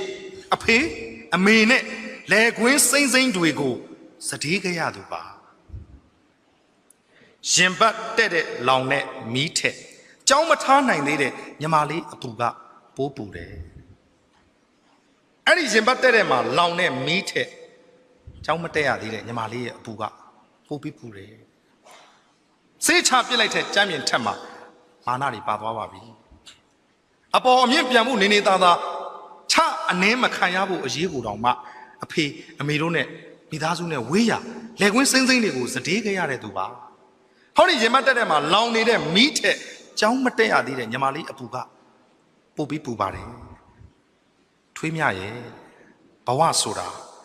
စာချုပ်ပေါ်ကလက်မှတ်ကလေးတစ်ခုသာပါပဲထွေးမြရဲ့တော်သူမလေးထွေးမြရဲ့ဘဝဆိုတာစာချုပ်ပေါ်ကလက်မှတ်ကလေးတစ်ခုမျှတာပါပဲဟောင်ကောင်ကိုအိမ်ပေါ်သွားလို့ဖို့လက်မှတ်ထိုးလိုက်ပါ15သိန်းပေးရမယ်နော်အေဂျင့်ကတဝက်ယူမယ်နိုင်ငံတော်အစိုးရကတဝက်ယူမယ်ပေးရမှာပေါ့နိုင်ငံတော်ကဆင်းရဲနေတဲ့နော်နိုင်ငံဆိုတော့ကျွန်တော်တို့ရဲ့နှမလေးတွေအိမ်ပေါ်အလုံးနဲ့ကျုံယုံပြီးတော့ဆက်ရမှာပေါ့ခမည်းဆရာတွေဟာတုတ်တာဝန်ကိုကြည်အောင်ဆောင်ရွက်ကြတယ်ထွေးမြကြီးကျွန်တော်နိုင်ငံမှာထွေးမြတွေဘယ်တော့တော့များပြီလဲထွေးမြရဲ့ဘဝဆိုတာစာချုပ်ပေါ်ကလက်မှတ်ကလေးတစ်ခုသာသာပါပဲလူတယောက်ရဲ့ဘဝကိုစာချုပ်ပေါ်ကလက်မှတ်လေးတစ်ခုလောက်ဖြစ်အောင်လုပ်လိုက်ကြတယ်ဒီကနေ့ပြောကြတယ်နိုင်ငံရေးကကိုယ်နဲ့မဆိုင်ပါဘူးနိုင်ငံရေးကိုကိုကဘာလို့စိတ်ဝင်စားရမှာတော့ကိုမိသားစုစားဖို့တောက်ဖို့နေဖို့ထိုင်ဖို့ဒါတွေပဲအရေးကြီးတယ်ဒီလိုပြောကြတယ်အဲ့ဒီလိုနိုင်ငံရေးကကိုယ်နဲ့မဆိုင်ပါဘူးလို့ပြောတဲ့သူတွေ နဲနဲလှုပ်ပြီးများများစားရတာနဲ့များများလှုပ်ပြီးနဲနဲစားရတာမတူဘူးဆိုတာတော့သိဖို့ကောင်းတာပေါ့ဒီနိုင်ငံမှာအများကြီးလှုပ်ပြီးနဲနဲလေးစားရလို့မလောက်ငှလို့နိုင်ငံတကာထိသွားပြီးတော့ကျွန်ခံရတာမဟုတ်ဘူးလားဟိုမှာနဲနဲလှုပ်တာကများများစားရတယ်ဒီမှာအများကြီးလှုပ်ပြီးတော့နဲနဲပဲစားရတယ်အဲ့ဒီကိုနဲ့မဆိုင်ပါဘူးဆိုတော့နိုင်ငံရေးဟာကိုနဲ့ဓာတ်ရိုက်ပတ်သက်တယ်ဆိုတာကိုသိဖို့ကောင်းတာပေါ့။ online ပေါ်မှာတက်လာတဲ့ကျွန်တော်တို့စာဖတ်တဲ့ကျွန်တော်ညီငယ်နှမငယ်များလည်းသိပြီးသားဖြစ်တဲ့ဇာတ်လမ်းလေးပါ။ကျွတ်လင်မယားနှစ်ယောက်ကျွတ်မလေးထောင်ချောက်မှာညှက်ပြီးတော့မိနေတယ်။ကျွတ်ခင်မုန်းကအဲ့ဒီအိမ်မှာရှိတဲ့ချက်ဖကြီးရဲ့ဝတ်တိုးကြီးရဲ့နွားကြီးရဲ့ကိုတွားပြီးတော့အကူကြီးတောင်းတယ်။ကျွန်တော်ဇနီးတဲ့ကျွက်ကလေးထောင်ချောက်မှာမိနေပါတယ်ဗျာ။ကူညီပေးပါကိုချက်ဖရဲ့ကူညီပေးပါဦးဝက်ရဲ့ကူညီပေးပါဦးနွားရဲ့ချက်ဖတ်ရောဝက်ကောနွားရောအေးစစ်စစ်ပဲရှင်ထဲမှာလူမပြတ်ဘူးမြက်အစားမပြတ်ဘူးအစာအရက်မပြတ်ဘူးဟေးမောင်ကျွဲ့တို့နဲ့မဆိုင်ဘူးခွာတယ်မိမချောင်ကြောက်မှညက်တာတို့နဲ့မဆိုင်ပါဘူးတဲ့ကိုယ့်ကိုရှင်းပါကွာတဲ့မျက်နှာငယ်နဲ့ပြန်လာတဲ့ကျွက်ကလေးအဲ့ဒီထောင်ကြောက်မှာသူ့ရဲ့ဇနီးတဲ့ကြောက်မလေးကိုဘလို့ကူရမလဲလို့ကြည့်နေတဲ့အချိန်မှာဈေးကနေပြန်လာတဲ့လေသူမအင်ရှင်မကြောက်အားလန်အားနဲ့ကြွတ်ထောင်ကြောက်ကိုဆွဲဖြုတ်လိုက်တဲ့အခါမှာကြွတ်ထောင်ကြောက်ကချစ်လိုက်တဲ့ဒဏ်ရာဟာအဲ့ဒီအင်ရှင်မလေသူမကြီးမှာသွေးဆိုးတဲ့ဒဏ်ရာရသွားတယ်ကြွတ်မလေးလည်းတည်သွားတယ်အင်ရှင်မလည်းသွေးဆိုးတဲ့ဒဏ်ရာရသွားတယ်အဲ့ဒီသွေးဆိုးတဲ့ဒဏ်ရာဟာတောသူတောင်သားဆိုတော့ဂရုမစိုက်ပဲနေရာကနေအနာရင်းပြီးတော့မိခိုင်ဖို့ဝင်ပြီးတော့စိတ်ကူရတယ်ဆရာဝန်ကပြောတယ်အားရှိအောင်ချက်စွပ်ပြုတ်တိုက်ပါအင်ရှင်လေသမားကြီးကချက်ဖကြီးကိုတတ်ပြီးတော့မိမကိုချက်စွပ်ပြုတ်တိုက်လိုက်တယ်ချက်စွပ်ပြုတ်တိုက်ပြီးမှမိမအားရှိမလာဘူးယောဂရင်းပြီးတော့တည်ဆုံးသွားတယ်ရက်လေကိုရှိတဲ့ဝက်ကလေးကိုပေါ်ပြီးတော့လှုပ်လိုက်ရတယ်အဲ့လိုရက်လေလားလေကိုဝက်ကလေးကိုပေါ်ပြီးလှုပ်တော့ကျွေးတွေကမကြည်တဲ့အတွက်နောက်ဆုံးနွားကိုတတ်ပြီးရောင်းလိုက်ရပါတယ်မောင်ကျွဲ့ရဲ့ဒိုးနဲ့မဆိုင်ပါဘူးလို့နေခဲ့တဲ့ကိုချက်ဖရဲ့ကိုဝက်ရဲ့ဦးနွားရဲ့နောက်ဆုံးတော့အားလုံးပျက်စီးတဲ့ဘဝကိုရောက်ပါတယ်နိုင်ငံရေးဟာကိုနဲ့မဆိုင်ပါဘူးဆိုတဲ့သူတွေအဲ့ဒီနိုင်ငံရေးဟာကိုနဲ့တိတိပပလာပြီးဆိုင်တဲ့အခါကျရင်ခင်ဗျားတို့အဲ့ဒီကိုချက်ဖလို့ကိုဝက်လို့ဦးနွားလို့မဖြစ်စေချင်ဘူးတိုင်းပြည်ရဲ့ပညာရေးစနစ်ဘာကြောင့်မကောင်းတာလဲပညာရေးစနစ်ကမကောင်းဘူးလို့ပြောကြတယ်ပညာရေးစနစ်ကမကောင်းရင်တခြားဘာစနစ်တွေရောကောင်းနေလို့လဲကျွန်တော်ဆရာကြီးကပြောပါတယ်စာရေးဆရာနှစ်ယောက်ဒေါက်တာစန်းထွန်းနဲ့စန်းထွန်းတောင်ဆိုတဲ့နာမည်နဲ့ရေးတယ် philosophy ကဒေါက်တာဆရာရဲ့တဲ့ကျွန်တော်ကိုရဲရှမ်းကပြောတယ်ကိုရဲရှမ်းဆိုတာစာရေးဆရာရန်ကုန်မိရထားဒုယုံပိုင်ကြီးဒုယုံပိုင်ချုပ်သူကမိရထားဌာနကိုရဲရှမ်းကကျွန်တော်ကိုပြောတယ်ဆရာရဲ့မင်းတို့ပညာရေးစနစ်ကကောင်းလို့လားလို့ဆိုတော့ကျွန်တော်ကသူ့ကိုပြန်မေးလိုက်ချင်တယ်မင်းတို့ပို့ဆောင်ဆက်သွယ်ရေးစနစ်ကကောင်းလို့လားလို့ပြန်မေးချင်တယ်အဲ့တော့တိုင်းပြည်ရဲ့ပညာရေးစနစ်ဘာကြောင့်မကောင်းတာလဲနိုင်ငံရေးစနစ်မကောင်းလို့ပေါ့တိုင်းပြည်ရဲ့ကျန်းမာရေးစောင့်ရှောက်မှုစနစ်ဘာကြောင့်မလုံလောက်တာလဲစေယုံစေကန်းကိုသွားလိုက်ရင်ပါတီနဲ့ဂွန်းလိုက်တောင်မှာအသေးအတန်ရှာနေရတဲ့စေယုံစေကန်းတွေဇယိတ်ညပေးကျန်းမာရေး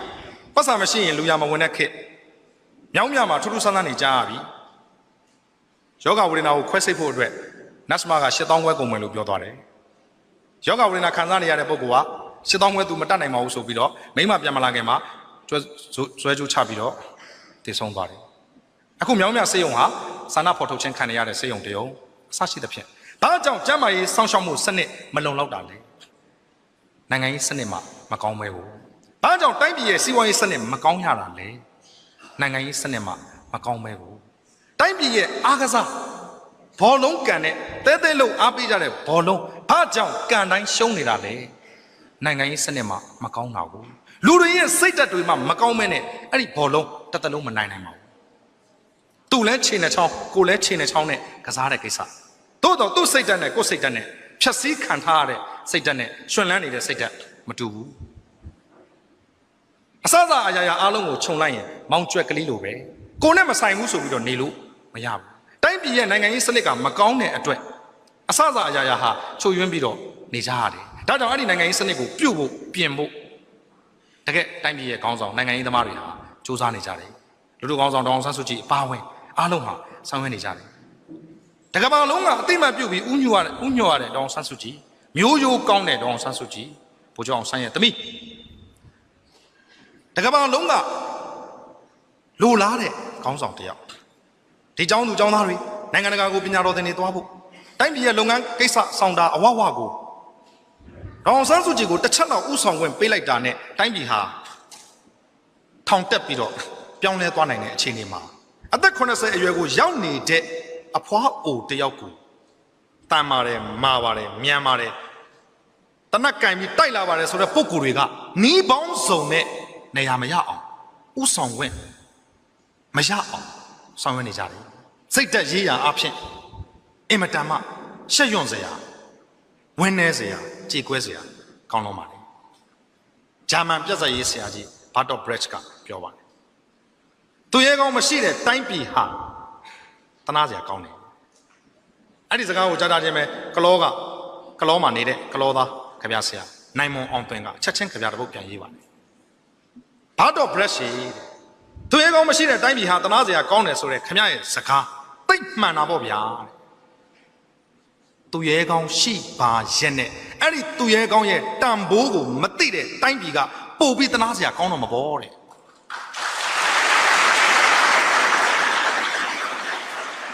ကဘာပေါ်မှာသူရဲကောင်းမရှိတဲ့တိုင်းပြည်တွေကတိတ်ကိုတနာစရာကောင်းပါတယ်သို့တော့သူရဲကောင်းရှိနေပါရဲ့နဲ့အဲ့ဒီသူရဲကောင်းရဲ့တန်ဖိုးကိုအသုံးမချနိုင်တော့အောင်ဖြစ်နေကြတဲ့အဝိဇ္ဇာပိတ်ခါဆုအတ္တတွေလောဘတွေမာနတွေဒီကနေ့ဖြစ်ပျက်နေတဲ့ဆောင်ရွက်နေတဲ့နိုင်ငံရေးကိစ္စတွေဒါအကြောင်းသူအကြောင်းသားတွေဟာနိုင်ငံရေးကိုစိတ်ဝင်စားတဲ့အကြောင်းသူအကြောင်းသားတွေသိနိုင်တယ်ဗိုလ်ချုပ်အောင်ဆန်းနဲ့ပတ်သက်ရင်ကျွန်တော်ရွတ်ခဲ့တဲ့ကြပြရှိတယ်ဘာရွတ်ခဲ့တယ်လဲပြင်ဦးလွင်ကလူငယ်ကြပြဆရာလေးဟိန်းနတ်မောက်မင်းဘာမှထမလုံးနဲ့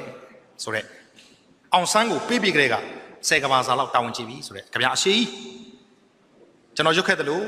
ပေးတယ်လဲကြိုက်တယ်လို့ဟိန်းဆိုတဲ့ကြပြဆရာလေးလည်းနာမည်ကြီးလူငယ်ကြပြဆရာလေးဘဝကိုတခါတည်းချက်ချင်းရောက်သွားတယ်ဟိုဆရာကရွတ်ဒီဆရာကရွတ်နဲ့တကယ်လည်းကောင်းတဲ့ကြပြလေးပါအဲ့တော့ဗိုလ်ချုပ်အောင်ဆန်းတော်တယ်ဗိုလ်ချုပ်အောင်ဆန်းကောင်းတယ်ဆိုတော့လူတိုင်းက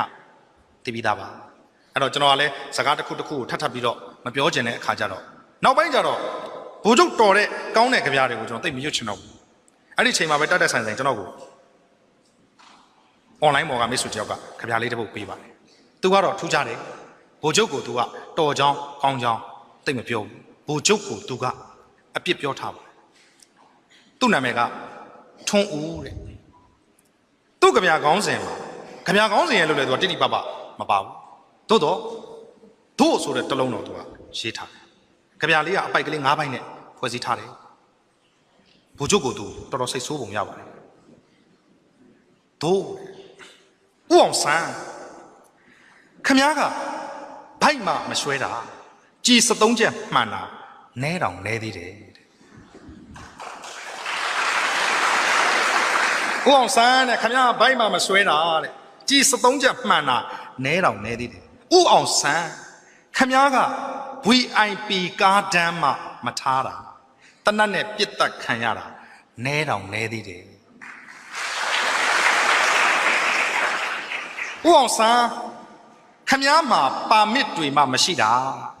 ခမဲပေးဖို့ငကတ်မဝယ်နိုင်တာနဲတောင်နဲသေးတယ်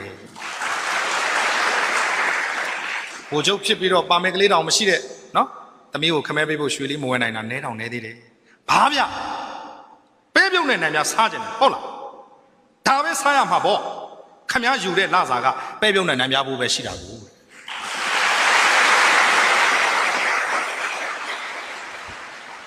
စီကံမရှိရင်ဖာနိုင်ငံကြီးဖြစ်မယ်ဟုတ်လားဖာတော့ဖာပဲဗျဒါပေမဲ့ယောက်ျားဖာတယ်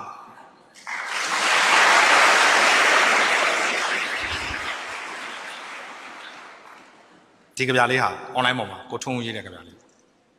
ခမပြောသွားခဲ့တယ်ဘာဗျဖာနိုင်ငံကြီးဖြစ်မယ်ဖာတော့ဖာပဲယောက်ျားဖာတယ်အင်မတန်ရှက်ရွံ့စရာကောင်းပါလေဒီအသက်80အရွယ်ရောက်နေတဲ့ခေါင်းဆောင်တယောက်ပြည်သူလူထုလိုလားတဲ့သူတယောက်ကို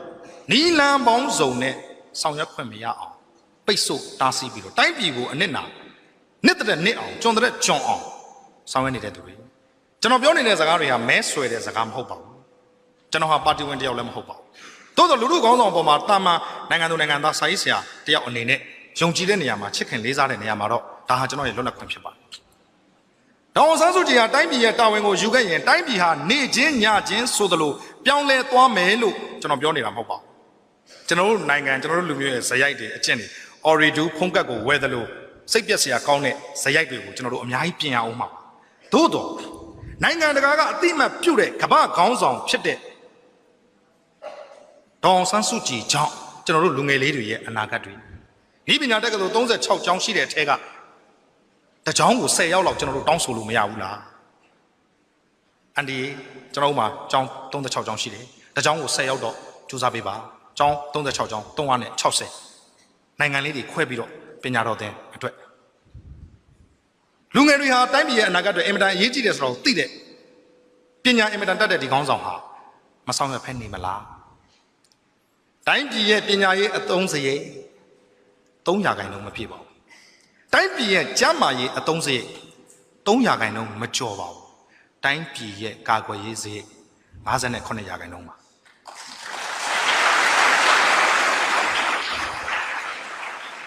ပညာနည်းနည်းပဲရှိတဲ့သူတွေဟာပညာရေးစရိတ်ကိုနည်းနည်းပဲသုံးရမယ်လို့ခံစားတတ်ကြပါတယ်ကိုယ်တိုင်ကပညာအများကြီးမတတ်တဲ့အတွက်ပညာရေးသုံးစိတ်ဟာအဲ့လောက်ဆိုရတယ်လို့ထင်တတ်ကြပါတယ်တမတော်အင်အားရှိမှတိုင်းပြည်အင်အားရှိမှမဟုတ်ဘူးဆိုတာကိုကျွန်တော်ရှင်းမှပြောခဲ့ပြီးပြီပညာအင်အားရှိမှတိုင်းပြည်ကအင်အားရှိမှမြန်မာနိုင်ငံမှာကျေးရွာပေါင်း6300ကျော်ရှိတယ်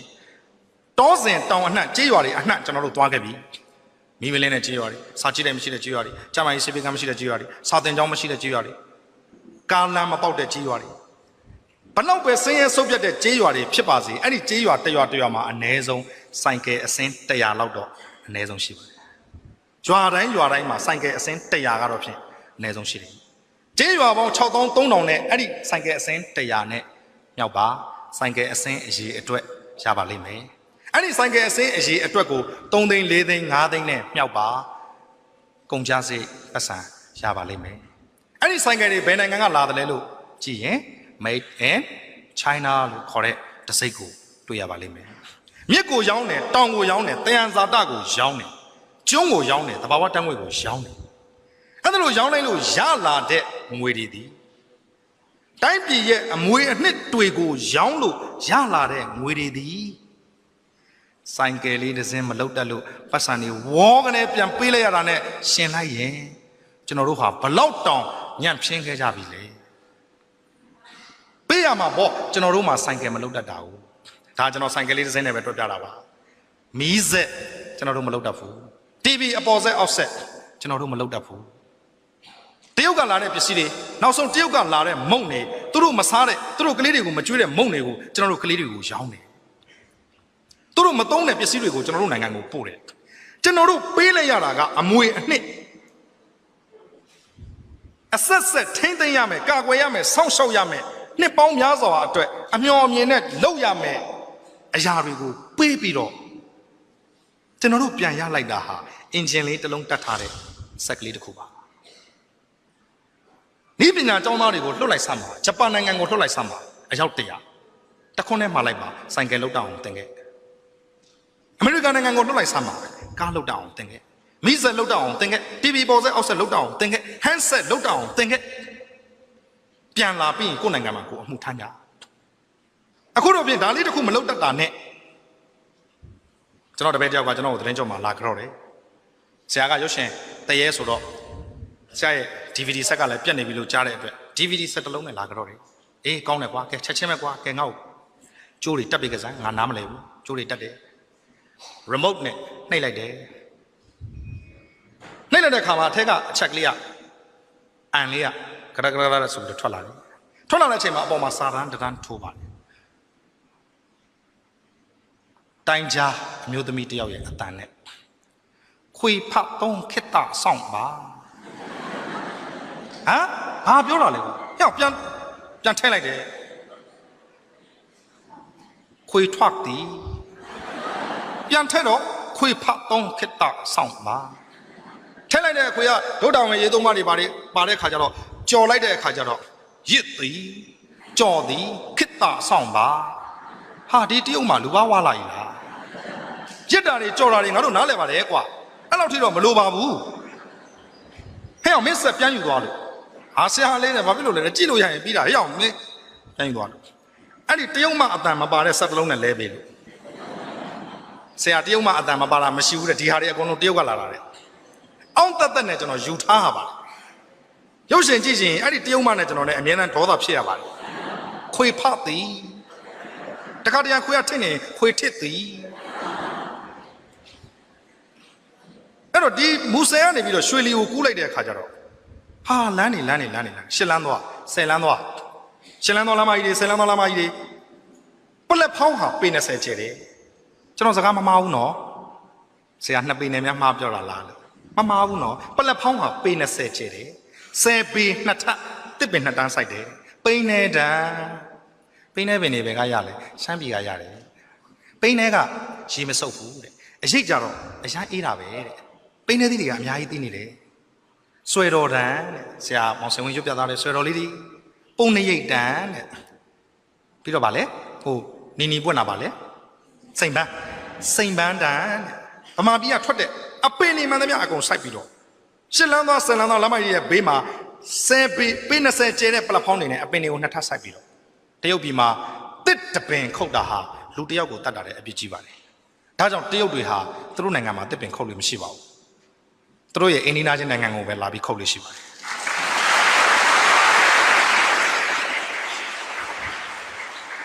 အဲ့တော့2008မှာနာဂစ်ဖြစ်တဲ့အခါကျတော့ဒီမှာအများကြီးလဲကြပြိုကြဖြစ်တော့မိတ်ဆွေတယောက်ကဥယျာဉ်လေးတစ်ခုကိုလိုက်ပို့တယ်ဘာဥယျာဉ်လဲအလွဲခွင်တော့ဆရာရဲ့တော့နာဂစ်ဥယျာဉ်ပေါ့ဘာပြောတယ်ဗျနာဂစ်ဥယျာဉ်ဟာနာဂစ်ကကျုပ်တို့ရှိမှဖြစ်တာလေလို့ဟုတ်တယ်ဆရာတစ်ပင်တွေကိုကြည့်လိုက်လေတဲ့ဆရာအဲ့ဒါဘာပင်လို့ထင်တယ်မသိဘူးဗျအဲ့ဒါလက်ပံပင်လေးဆရာရဲ့ဟိုမှာကြည့်ပါလားအတက်ကလေးတွေအငုတ်ကလေးတွေထွက်နေတာဒီပင်ရောဆရာသိလားမသိဘူးအဲ့ဒါကုတ်ကူလေးဆရာရဲ့ဟိုမှာလေးဘေးမှာ drip တွေချိတ်ထားတယ်လူကိုအကျော်စေးသွင်းတယ်လို့တစ်ပင်ကိုအားစေးတွေသွင်းပြီးတော့နာဂစ်ဖြစ်တုန်းက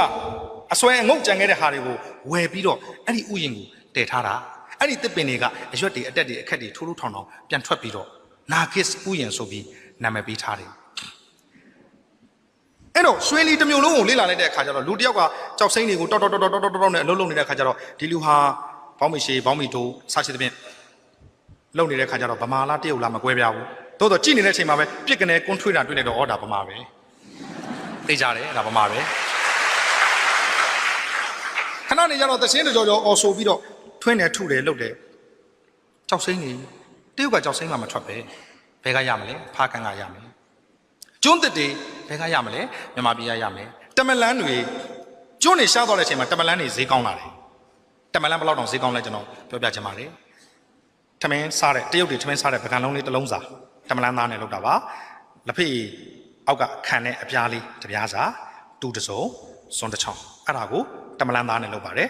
တမလန်းနဲ့စားရင်သွေးတိုးစီးကြိုမဖြစ်ဘူးကျမ်းပါတယ်ရှင်လန်းနဲ့လက်လာဘကိုပွန်လန်းစေတယ်လို့တရုတ်လူမျိုးများကယုံကြည်တဲ့အတွက်အဲ့ဒီတမလန်းသားနဲ့အဲ့ဒါလိုဆောင်ရွက်ပြီးတော့စားပါတယ်အဲ့ဒီတစုံစာအတွက်ဈေးနှုန်းသည်၄သိန်းဒါကြောင့်တမလန်းတထန်ကို380 380နဲ့မြန်မာပြည်ကနေပြီးတော့တစည်းပြီးတစည်းသွားနေတာအစင်း100လောက်သွားရင်ဒဇင်းလောက်သက်ဆိုင်ရာပုဂ္ဂိုလ်များကမိလေရှိပါတယ်မိတဲ့အခါမှာသတင်းစာထဲမှာကြော်ညာပါတယ်ပိုင်ရှင်မဲ့တမလန်းများဖမ်းမိအဲ့ဒီတောထဲမှာသူ့အတူရှိတဲ့တမလန်းတွေကဘဲတရောင်းသားယူလာလို့နားမော်ရောက်လာပိုင်ရှင်ကဘယ်လိုလုပ်မဲ့တော့အောက်တန်းနောက်တန်းကြားတဲ့နေရာမှာကျွန်တော်နိုင်ငံတကယ့်ကိုထိတ်ပါပဲကလေးတွေပြောသလိုဝိတ်ပါပဲတကယ်ကိုစိုးလွန်းပါလေတမိသားစုချမ်းသာရေးကြော်ဝါရေးအတွက်လုပ်တော့ဟုတ်ပြီအဲ့လိုတွေလုပ်ကြတဲ့အခါကျတော့ရှင်းသမျှပစ္စည်းတွေကမြန်မာပြည်ကထွက်တယ်လုတ်တဲ့လုတ်အားကမြန်မာတွေပိုင်ဆိုင်တာကဘာလို့လဲလို့မေးတော့တရုတ်တွေလိုက်ပို့တဲ့ကိုစောလို့ခေါ်တဲ့မိတ်ဆွေကဆရာကိုပြောပြရအောင်မယ်တဲ့ကျွန်တော်မိတ်ဆွေတရုတ်ကပြောတာလေတဲ့ကျွန်တော်လည်းသူတို့နဲ့ပဲအလုပ်လုပ်နေရတဲ့ခါကျတော့ဒီလိုပဲပေါ့ဆရာရဲ့တဲ့တဲ့အောင်တင့်အောင်ပေါင်းရတာပေါ့တဲ့ဘာပြောတာလဲကိုစောလို့ပြောတယ်ဆရာရဲ့သူပြောတဲ့လေတန်လေးတိုင်းကျွန်တော်ပြောမယ်နော်တဲ့ဝါလောလေတဲ့ဝါလောတဲ့ဒီလို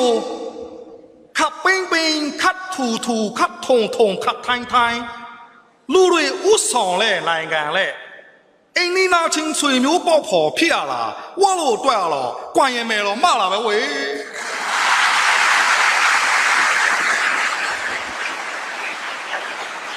အဲ့ဒါကျွန်တော်မိတ်ဆွေကိုဇော်ရဲ့ကုမ္ပဏီထောင်ထားတဲ့တရုတ်ပြောတဲ့စကားဝါလို့တွက်ကြတော့လေဒီလိုခတ်ထူထူခတ်ထိုင်ထိုင်ခတ်ထုံထုံခတ်ဖြင်းဖြင်းလူတွေဥဆောင်လဲနိုင်ငံလဲအိမ်နီးနားချင်းဆွေမျိုးပေါက်ဖော်ဖြစ်ရလားဝါလို့တွက်ကြတော့ကွာရင်မယ်တော့မလာပဲတဲ့ရှက်ဖို့ကောင်းလိုက်တာဗျာဒါရွှေလီဆိုတာသိတဲ့အတိုင်းပါပဲဒီဘက်ကနော်မူဆယ်ကိုကြော်လိုက်ရင်ဟိုဘက်ကျဲကောင်ဟိုဘက်ကြော်လိုက်ရင်ကျွန်တော်တို့ရောက်သွားနိုင်တဲ့နေရာဖြစ်ပါတယ်အဲ့တော့တမတော်အင်အားရှိမှတိုင်းပြည်အင်အားရှိမှလားတမတော်အကျင့်ရုပ်သမျှကျွန်တော်တို့နိုင်ငံဆုပ်ယုံမှလားတမတော်ဟာလူမှန်နေရာမှာရှိပြီးတော့ဂုဏ်သိက္ခာရှိစွာမနေတဲ့၍ပညာကိုတန်ဖိုးမထားတဲ့၍ပညာကိုအလေးမထားတဲ့၍ပညာအင်အားရှိမှတိုင်းပြည်အင်အားရှိမယ်ဆိုတဲ့အခြေအနေကိုကျွန်တော်တို့ဘယ်နည်းနဲ့မှမရောက်နိုင်ဘူးဆိုတာကိုအခုဤပညာကျောင်းသူကျောင်းသားတွေကိုသိစေချင်တာမင်းတို့လည်းတော့ခိုးထားလိုက်အောင်ပေါ့ကွာဆိုးထားလိုက်အောင်ပေါ့မတို့လည်းကြရင်လည်းတွေ့ကြသေးတာပေါ့ဆိုတော့စိတ်တွေမဝင်ဘူးပညာရှင်စံတဲ့စိတ်တွေရှိဖို့တမာစီဝကြစွာဆင်းရဲမှုကိုလက်ခံဖို့ဝင်းမြင်လင်းလုံးမယ်ဆိုတဲ့အချက်ကိုကျော်လွှားနိုင်ဖို့အခုပြန်ကြရင်ဝင်ကြီးတယောက်နားသွားတယ်လွယ်လွယ်ကူပြောရင်တော့ဖြုတ်တာပါပဲကျမကြီးဝင်ကြီးနားသွားတယ်ဖြုတ်တာပါပဲအဲ့တော့ဒီပြန်ကြရင်ဝင်ကြီးဒီပြန်ကြရင်ဌာနဘာဖြစ်နေသလဲကြိုက်တဲ့ TV channel line ကိုကြည့်လိုက်ပါတိုင်းပြည်နဲ့လူမျိုးပေါ်မှာအင်မတန်လွှမ်းမိုးနိုင်တဲ့ဒီရုပ်သံ channel line တွေလွှင့်နေတဲ့အကြောင်းအရာတွေသည် style ရှိမှ star ဖြစ်မယ် popular chat room အိမ်မက်ဆောင်ရဆိုကြမယ်ပြောကြမယ်ဘာလဲနောက်တစ်ခုရှိပါသေးတယ်နင်းနီခင်စော်တို့ဘာလို့တက်လာတဲ့ melody wow မီလုံးလေးတွေလင်းမယ်ပိတ်မယ်တိုင်းပြည်ကိုတချင်းဆိုပြီးကဲတင်တော့မလားလို့အောင်းမေးရလောက်အောင်ဆိုလိုက်ကြတာတချင်းတွေပြိုင်လိုက်ကြတာဒီမျက်နှာလေးကိုဒီလိုလေးလိမ့်လိုက်တဲ့အခါကျတော့ကိုလုံးလေးကိုဒီလိုလေးလှုပ်လိုက်တဲ့အခါကျတော့အရေးချင်းကိုလှုပ်ရမယ့်အချိန်မှာအရေးပြားအတွက်လှုပ်နေတဲ့ပုံကူများတိုင်းပြည်မှာလိုနေတာအရေးပြားလားအရေးချင်းလားတော့မသိတဲ့လူတွေအရေးပြားနဲ့အရေးချင်းကိုမခွဲနိုင်တဲ့သူတွေအဲ့ဒီ line တွေကိုအာယုံနောက်လို့နောက်တစ် line ကိုပြောင်းလိုက်တော့သူ့လင်ကိုယူကိုမယားကိုသူ့ကြခိုးတဲ့ကိုရီးယားဇလန်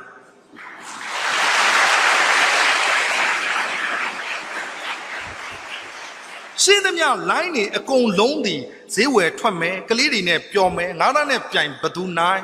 စက်တရေတုံးတဲ့အစီအစဉ်တွေနဲ့တိုင်းပြည်ကိုဆောင်ရွက်ထားတယ်ဒီ line ဟာနီးပညာတက္ကသိုလ်မှာရှိတဲ့ကျောင်းသူကျောင်းသားတွေကြည့်ရမယ် line ရုရှားမှာ engineer ဆိုတာဘယ်လိုတွေအလုပ်လုပ်တယ် American engineer တွေကဘယ်လိုစိတ်ထားတယ်အာရှမှာရှိတဲ့စင်ကာပူ engineer တွေကဘယ်လိုအလုပ်လုပ်တယ် engineer တွေအတွက် line တစ် line ဆရာဝန်တွေအတွက် line တစ် line ပညာသင်ကြားရေးအတွက် line တစ် line ဒီ line တွေကိုလုပ်ပေးဖို့စိတ်ကူးမရှိဘဲနဲ့ဟိုဘက်ကလည်းဆိုကြမယ်អော်ကြမယ်ဒီဘက်ကလည်းဆိုကြမယ်ပြောကြမယ်တချင်းလေးတပုတ်တပုတ်ဆိုလို့ popular ဖြစ်သွားပြီဆိုရင်ကိုပဲတကယ့်ကိုအနုပညာဆိုတဲ့စကားလုံးကိုဗဇက်ဖျားကမချတော့ဘူးသမီးတို့အနုပညာရှင်နေနဲ့သမီးတို့ကအနုပညာလုပ်တဲ့အခါကျတော့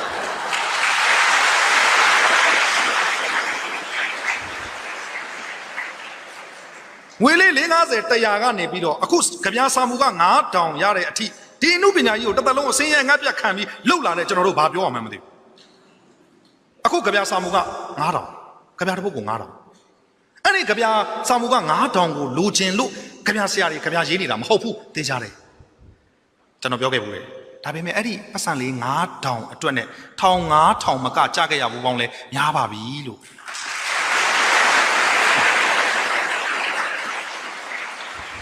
အဲ့တော့ခုနကပြောနေတဲ့စကားတွေသမီးတို့အနုပညာရှင်ကသမီးတို့အနုပညာနောက်ဆုံးကျတော့သမီးတို့အနုပညာရှင်ဘယ်ပေါ်ရောက်သွားလဲဂရင်ပေါ်ရောက်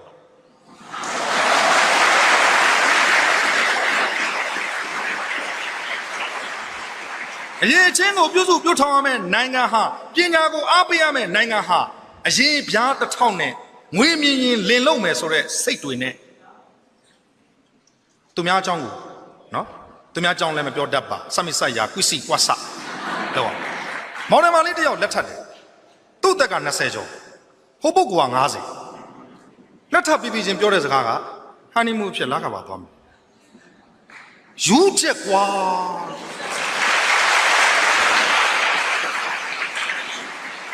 တိုင်းပြည်လုံးမှာစားစရာမရှိဘူး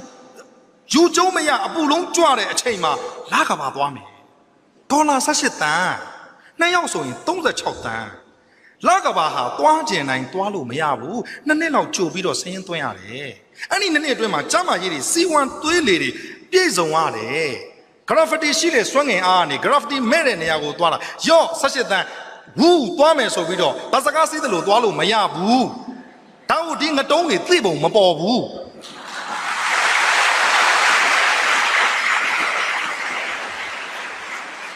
ပိုက်ဆံရှိရင်ဘာမစိုးလှုပ်လို့ရတယ်ဆိုတော့စိတ်တွေကဆွဲနေတော့ဟုတ်တာမဟုတ်တာအပါထားဟာနီမူဖြစ်လာကပါဘူးသွားမယ်ဒီအသက်20ကျော်နဲ့အသက်50နဲ့မြင်ချင်းနွားချင်းဆိုလို့ချစ်တယ်ဆိုတော့ဘယ်နည်းနဲ့မှမဖြစ်နိုင်ဘူး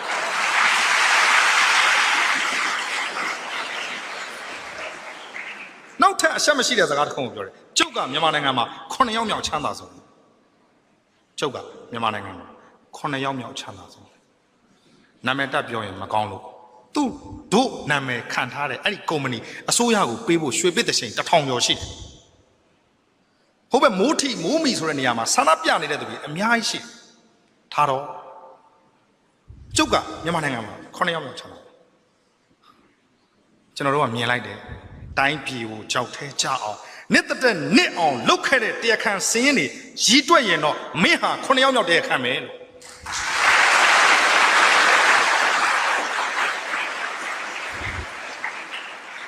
ဒါကြောင့်ကျွန်တော်ကပတ်ဝန်းကျင်ကြီးတစ်ခုလုံးကပြက်စီးနေပြီလို့ကျွန်တော်ဆွဆွဲတာကျွန်တော်မိုက်ကန်ဆွဆွဲတာဟဲ့အယူစကားတွေလာမပြောနဲ့ဟဲ့တောမှာသွားပြောမင်းစကားတွေကငါတို့လူမှုဝန်းကျင်ကလက်မခံဘူးဆိုတဲ့အနေအထားမျိုးကိုရောက်အောင်ပညာဥဆောင်တဲ့နိုင်ငံတော်ဖြစ်အောင်စက်သေးရှိတဲ့နိုင်ငံတော်ဖြစ်အောင်ကျွန်တော်တို့သွားလိမ့်မယ်ပညာရေးကအားမကိုးရတဲ့အခါကျတော့ကလေးတွေသူတို့အောင်မြင်မယ်ထင်လို့လောက်ကြတာကျွန်တော်တို့အပြစ်ပြောစရာမရှိဘူးနှစ်ပေါင်း20ကျော်ကျွန်တော်ကြွရှင်ပြခဲ့တယ်ရုံးခန်းထဲမှာထိုင်နေတယ်ကလေးတယောက်ဘောဝဆုံနဲ့ဝင်လာတယ်ရင်းနှီးတဲ့တပည့်ဘောထုတ်ကလေးကပ်ကလေးကိုချလိုက်တယ်ဆရာဟေးဘွဲရတဲ့နေ့ဟာဘဝပြတ်တဲ့နေ့ပါပဲဆရာကြီးဟာမင်းစကားဘာလဲကွာမင်းတို့ဒီစကားပြောဖို့ငါ10လအောင်သင်ပေးကြတာမဟုတ်ဘူးလေဒီကလေးကိုကျွန်တော်လာစားနေတော့မယူခဲ့ပါဘူးနိပညာတက်ကတူကျောင်းသားပါဘီရတော့မှာပါအခုခဏစကားပြောတဲ့သူကသူ့ရဲ့ညီပါဘွဲရတဲ့နေ့ကဘဝပြတ်တဲ့နေ့ပါပဲဆရာဖေးမုံမိုးမိတ်မုံမိုးရတယ်ဆရာကျောင်းပြီးတော့တောင်းလို့မကောင်းတော့ဘူးနင်တို့ဘွဲတော်ရနေပြီဟဲ့ခုချိန်ဒီမိဘကိုလက်ဖြတ်နေတော့လားဆိုတဲ့စကားနဲ့ရတဲ့အလုပ်ဝင်လုပ်မယ်ဆိုတော့လေစာကြောင်းလေးတစ်ကြောင်းနဲ့တင်ကျွန်တော်တို့ဘဝတွေကကြေကွဲရပါတယ်ဆရာ။ဘာရေးထားလို့လဲ။လုပ်ငန်းအတွေ့အကြုံ3နှစ်ရှိရမည်ဆိုတော့ခုမှကြောင်းပြီးတာအခုမှကြောင်းပြီးလာတဲ့ကျွန်တော်ကဘာအတွေ့အကြုံရှိမှလဲဆရာ။တကုံတက်ကတူမှာ3နှစ်တက်ခဲ့တဲ့အချိန်အတွင်းမှာ3နှစ်လုံးလုံးစာခိုးချတဲ့အတွေ့အကြုံကလွဲလို့ဘာရှိမှလဲဆရာ။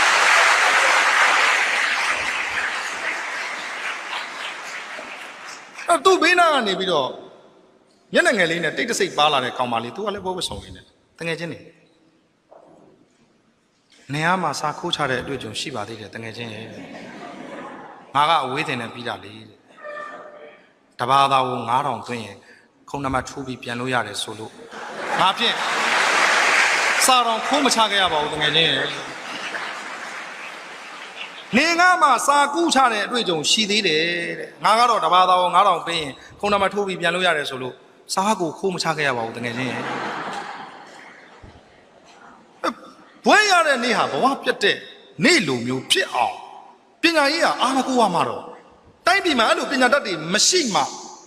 အပေါ်ကအုပ်ချုပ်တဲ့သူကမင်းတို့ငါလောက်တတ်လို့လားမင်းတို့ငါလောက်သိလို့လားဆိုတဲ့ပုံပန်းတရာမျိုးနဲ့စေတနာဇိုးနဲ့လှုပ်ချင်တဲ့အခါကျတော့ကတ်တုံးဆရာကြီးလက်မနေဘူးချက်ချင်းမဆွဲတယ်တိုက်ပုံညီနဲ့ဝက်ချန်ထဲမှာတရားခံလူငယ်လေးတယောက်ပြစ်မှုထင်ရှားသဖြင့်အလုတ်ကျန်းနဲ့ထောင်တာ3နှစ်ချမှတ်သည်ခြေကွဲစရာဒရမာလွမ်းဆွေးရမှာ 3 နှစ်ချလိုက်တာအလုပ်ကျန်းနဲ့ထောင်အဲ့ဒီဝက်ချန်နဲ့အကောင်လက်သီးနှမောင်တိုင်းထအော်တယ်ဟေး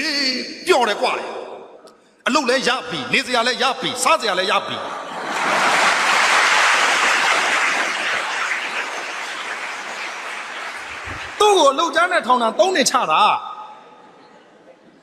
အလုပ်ကျန်းဆိုတော့အလုပ်ရပြီတဲ့ထောင်ထဲမှာနေရမှာဆိုတော့နေစရာလဲရပြီတဲ့ထောင်တမင်းထောင်ရင်းတော့စားရမှာဖြစ်တဲ့အတွက်စားစရာလဲရပါပြီတဲ့အဲ့ဒီလိုတိုင်းပြည်အဲ့လိုနိုင်ငံမှာလူငယ်တွေဟာပညာရေးကိုအလေးမထားတော့ဘဲနဲ့မှတ်မှတ်ရရဆိုကြမယ်ပြောကြမယ်မှာစုရတဲ့အောင်မြင့်မြတ်တညင်နီးပညာတက္ကသိုလ်ကကျောင်းသာ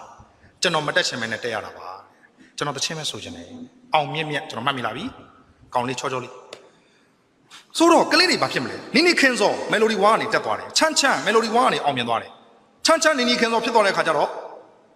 ဖဲချိုးဖြတ်မလား3 သိန်းတချင်း3 လေးဖို့ဆိုမလား5 သိန်းရှိုးဆိုမလား15 သိန်းကလေးတွေအတန်ကောင်းကြတယ်ဒီ3 စားမရတဲ့ပညာရေးကိုမလုပ်တော့ဘူးလေဒီတန်လေးနဲ့ဒီရုပ်ကလေးနဲ့ဒီမှာ15 သိန်းအလွယ်တကူရမှာကလေးတွေကိုကျွန်တော်အပြစ်မပြောပါဘူးဒီလိုဖြစ်အောင်နိုင်ငံတော်လူကြီးမင်းများမှာတာဝန်မရှိဘူးလားတိုင်းပြည်ရဲ့အနာဂတ်ဆိုရင်မင်းတို့လူငယ်တွေရဲ့လက်ထက်မှာမင်းတို့လူငယ်တွေကဆိုရင်တိုင်းပြည်ရဲ့အနာဂတ်ကိုဘယ်ကဲ့သို့ပဲချမ်းသာနော်နှစ်ဖူးရည်ဒူးရည်ကောင်းတဲ့လူကြီးများတော်တော်ပြောတတ်တယ်နှစ်ဖူးပြောင်ဒူးပြောင်လူကြီးများပိုပြောတတ်သေးတယ်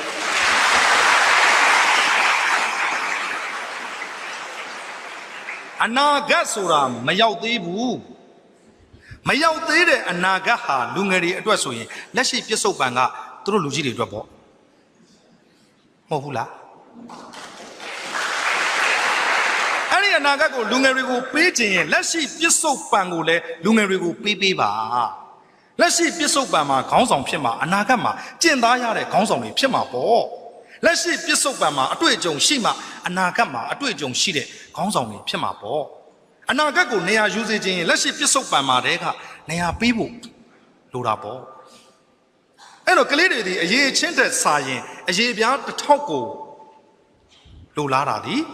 စမ်းတဲ့မဟုတ်ဘူးเนาะကျွန်တော်အရန်စကားများတဲ့လူတယောက်မဟုတ်ပါဘူးကျွန်တော်ဟာကိုယ်နဲ့မဆိုင်တဲ့နေရာတွေမှာလုံးဝရေကုန်နှုတ်ပိတ်နေပြီးတော့အိမ်ကမိသားစုဆိုအများအားပြောပါတယ်เนาะကျွန်တော်ဇနီးတဲ့ဝတ်မုံရွှေကြီးပေါ့လေအဲ့တော့အများအားပြောပါတယ်ဆိုတော့ကျွန်တော်နှမများရည်ကြတယ်သူများသားပြိုတပီးပြိုစော်ကားတာမဟုတ်ပါဘူးကျွန်တော်ဇနီးကကျွန်တော်ချစ်စနိုးနဲ့ရွှေကြီးလို့ခေါ်ပါတယ်လွန်ခဲ့တဲ့နှစ်20ကဘာပေါ်မှာသူအလှဆုံးပေါ့ခုတော့ပြင်ဘာဖြစ်တယ်မသိဘူးကဘာပေါ်မှာသူကလွှဲရင်မိမတွေအကုန်လုံးကြည်ကောင်းနေပါတယ်အဲ့ဒီစလင်းဘော်ကြီးရွှေကြီးလေးကနှစ်20လောက်ပေါင်းပြီးတဲ့အခါကျတော့ဝက်တကောင်လုံးဝလာပါတယ်မျက်မှန်ကြီးတကားကားနဲ့မျက်စိကလည်းမှုံပါတယ်ဝက်လိုဝပြီးမျက်စိမှုံနဲ့ရွှေကြီးမို့လို့ကျွန်တော်သူ့ကိုဝက်မှုံရွှေကြီးလို့ခေါ်ပါတယ်မင်းသမီးလေးဝက်မှုံရွှေကြီးနဲ့မဆိုင်ပါဘူးဇနီးတွေကပြောပါတယ်ရှင်အိမ်ရောက်ရင်သိမပြောဘူးနော်တဲ့မောပြီမိမရဲ့တနိုင်ငံလုံးပတ်ပြီးပြောလာတယ်မောပြီအခုကျွန်တော်စကားများနေတာမဟုတ်ပါဘူးခက်ခက်ဖိတ်ရတယ်ကျွန်တော်တို့ပြင်မမှန်လာမင်းညတညလုံးကားစီးတယ်ခုချိန်ဒီလည်းကောင်းကောင်းမအေးရပါဘူးပြီးရင်လူငယ်တွေကကျွန်တော်ကိုကားပေါ်မတက်မချင်းသူတို့ပြောတာတွေကိုနားထောင်မအောင်သူတို့ကြံကြံပေးပါအောင်လို့တောင်းဆိုထားတဲ့ကလေးတွေကရှိသေးတယ်အဲ့တော့မောင်စင်ဝင်းကိုလူကြီးဆိုတော့နားခွင့်ပေးပြီးတော့ကျွန်တော်တို့နဲ့နှစ်ဖူးတိုက်တူတိုက်နေရအောင်ပါပါ၈နာရီခွဲကားပေါ်တက်တညလုံးဒီလိုပဲစီးသွားနောက်နေ့မနေ့ရန်ကုန်ပြန်ရောက်မယ်ရန်ကုန်မှာစာပေပွဲတစ်ခုကျင်းပတဲ့ဟာကိုကျွန်တော်တာဝန်ယူမယ်ပြီးရင်မူဆယ်ကိုကျွန်တော်နိုင်20ကြာကားပြန်စီးပြီးတော့ပြန်ထွက်ရအောင်ဆိုပါစို့အများကြီးပါကျွန်တော်တို့အလုပ်တွေလုပ်နေပါတယ်ဆိုတော့စကားများတာမဟုတ်ပါဘူးခက်ဖိတ်ကြားပြီးတော့ကိုလင်းတိုင်းညောင်းကလည်းအကြောင်းကြောင့်သူ့ရဲ့အကြောင်းကတင်တန်းကဘလို့မှရှောင်လွဲလို့မရတဲ့ပြဿနာတစ်ခုကြောင့်မလာရောက်နိုင်တဲ့အတွက်ပေးတဲ့စိတ်ထဲမှာ3ယောက်နေရာမှာ2ယောက်ထဲပဲမဲ့အပြည့်အင်ပြေနားထောင်နိုင်အောင်ဆိုတဲ့စိတ်နဲ့ကျွန်တော်စေတနာအဖြစ်ပြောနေခြင်းဖြစ်ပါတယ်အဲ့တော့အခုကျွန်တော်ဘာပြောချင်လဲဆိုတော့အနာဂတ်နိုင်ငံတော်အတွက်ကျွန်တော်လိုချင်တဲ့လူငယ်တွေရဲ့ပုံပန်းသဏ္ဍာန်ကိုကျွန်တော်ပြောခဲ့ပါတယ်ကျွန်တော်မလိုချင်တဲ့လူငယ်တွေရဲ့ပုံပန်းသဏ္ဍာန်ကိုလည်းကျွန်တော်ပြောခဲ့ပါတယ်ဖြစ်တဲ့ဖြစ်တိုက်တဲ့တိုင်းပြည်နိုင်ငံရဲ့အနေအထားကိုလည်းကျွန်တော်ဆွေးနွေးခဲ့ပါတယ်အဲ့ဒီထဲမှာပါမဲ့သူတွေဟာအခုနောက်တစ်ချိန်မှာတိုင်းပြည်ကိုဥဆောင်ရမယ်ပညာတတ်ပညာရှင်လောင်းကျွန်တော်ညီများကျွန်တော်နှမများဖြစ်ပါတယ်ကျွန်တော်ရုပ်ရှင်ဇာတ်ကားအဖြစ်ပြက်လေးတစ်ခုနဲ့အဆုံးသတ်မှာဖြစ်ပါတယ်အဲ့ဒါတော့အားလုံးကြည့်ဖို့တဲ့ Titanic ဆိုတဲ့ရုပ်ရှင်ဇာတ်ကားလေးပါအဲ့ဒီရုပ်ရှင်ဇာတ်ကားအကြောင်းကိုပြောမှာမဟုတ်ပါဘူးပြောချင်တာကဂျပန်နိုင်ငံမှာရှိတဲ့မာဆာဘူမီဟိုဆိုနိုလို့ခေါ်တဲ့ဂျပန်ဆက်သွယ်ရေးအရာရှိလေးတစ်ယောက်ဟာရုရှားနိုင်ငံကို မီးရထားလုပ်ငန်းတွေကိုလေ့လာဖို့အတွက်သူ့နိုင်ငံလွတ်ပါတယ်အဲ့တော့မာဆာဘူမီသွားပါတယ်1910ခုနှစ်နှစ်နှစ်လေ့လာပြီးတဲ့အခါမှာသူဂျပန်နိုင်ငံကိုပြန်မယ်ပစိဖိတ်သမုဒ္ဒရာကိုဖြတ်မယ်ဘယ်သင်္ဘောကိုစီးတယ်လဲတိုက်တက်တဲ့သင်္ဘောကိုစီးပါတယ်1912ခုနှစ်ဧပြီလ12ရက်နေ့မှာတိုက်တက်တဲ့သင်္ဘောကမြုပ်ပါတယ်တိုက်တက်တဲ့ရဲ့အဓိပ္ပာယ်သည်မိသည့်အခါတွင်မှမနှိမ့်မြုပ်နိုင်သောဗမာလိုဘာသာပြန်ရင်တော့ရှင်းတယ်ထိုက်ထန်နဲ့တိုက်လိုက်တာနဲ့တန်းနေသွားတယ်ရေကတောင်ကိုတိုက်လိုက်တာနဲ့တန်းနေသွားတဲ့သင်္ဘောအဲ့ဒီမိသည့်အခါတွင်မှမနှိမ့်မြုပ်နိုင်တဲ့တိုက်တက်တဲ့သင်္ဘောကိုမာဆာဘူမီဟိုဆိုနိုသည် second class လို့ခေါ်တဲ့ဒုတိယတန်းကနေစီးလာတယ်လူရင်းတို့ရှင်းပြောရင်သင်္ဘောကြီးနစ်ပြီးရေကတောင်နဲ့တိုက်ပြီးရုံးရင်ဆန်ကတ်တွေဖြစ်ပြီးနိုင်ငံကြီးသားပြည်သားတဲ့သူတွေ gentleman လို့ခေါ်တဲ့လူကြီးလူကောင်းတွေဖြစ်တဲ့ခါကျတော့ lady first baby first မိန်းမနဲ့ကလေးဦးစားပေးမိခင်နဲ့ကလေးစောင့်ရှောက်ရေးမဟုတ်ဘူးနော်မိခင်နဲ့ကလေးစောင့်ရှောက်ရေးဆိုပြီးတော့ဖခင်နဲ့လူကြီးတွေပဲနော်အရက်တွေဒပလင်းပြီးဒပလင်းတောင်းနေကြတာအဲ့တော့ lady first baby first ဆိုပြီးတော့လှေတွေကိုချတယ် lady first baby first ပြီးရင်လင်းကားတက်မြင့်တဲ့သင်္ဘောကြီးဓာတ်လေကားတွေနဲ့တက်ရတယ်ကာဝက်ခါမတွေရေကူးကနေအင်မတန်ကျွဲဝခမ်းနားတဲ့သင်္ဘောကြီးကလူကုန်ထမ်းတွေကိုကဲမယ်ပြီးရင် first class ပြီးရင် second class အသက်ကလှေရှိသလားအဲ့ဒီအချိန်မှာအသက်ဘေးနဲ့ကြုံတဲ့အခါမှာဟိုဆိုနိုခြေမကင်မိလက်မကင်မိဖြစ်ပြီးကြောက်ပြီပေါ့ဘယ်သေးချင်မလဲအသေးအတန်ပြေးသွားတယ်သင်္ဘောရာရှိကရင်ဘက်ကိုတွန်းထားတယ် no မင်းဘယ်ကစီးတာ second class မင်းနဲ့မရောက်သေးဘူး lady first baby first မင်းနဲ့မရောက်သေးဘူးသင်္ဘောရာရှိကတားမြစ်ချကုန်ခံတယ်ဟိုဆိုနိုသူသေတော့မှာပဲဆိုတာကိုကြောက်ရွံ့နေတဲ့လူငယ်လေးဟိုဆိုနိုသူခန်းထဲကိုပြန်ဝင်သွားတယ်ပြန်ထွက်လာတယ်စောစောဟိုဆိုနိုမဟုတ်တော့ဘူးစပင်ကောက်တီကောက်ကွာနဲ့စပင်အတုဆွတ်ထားတဲ့ဟိုဆိုနိုနှက်ခမ်းနီပါနေတဲ့ဟိုဆိုနိုဂါဝင်ကြီးဝတ်ထားတဲ့ဟိုဆိုနိုတောက်ဖက်နဲ့စီးထားတဲ့ဟိုဆိုနိုမှန်ရှိမှာကိုလုံးလေးကိုဟိုလိုလက်ဒီလိုလက်ထောက်ဟေးဆိုတဲ့မိမတန်လေးပြေးပြီးတော့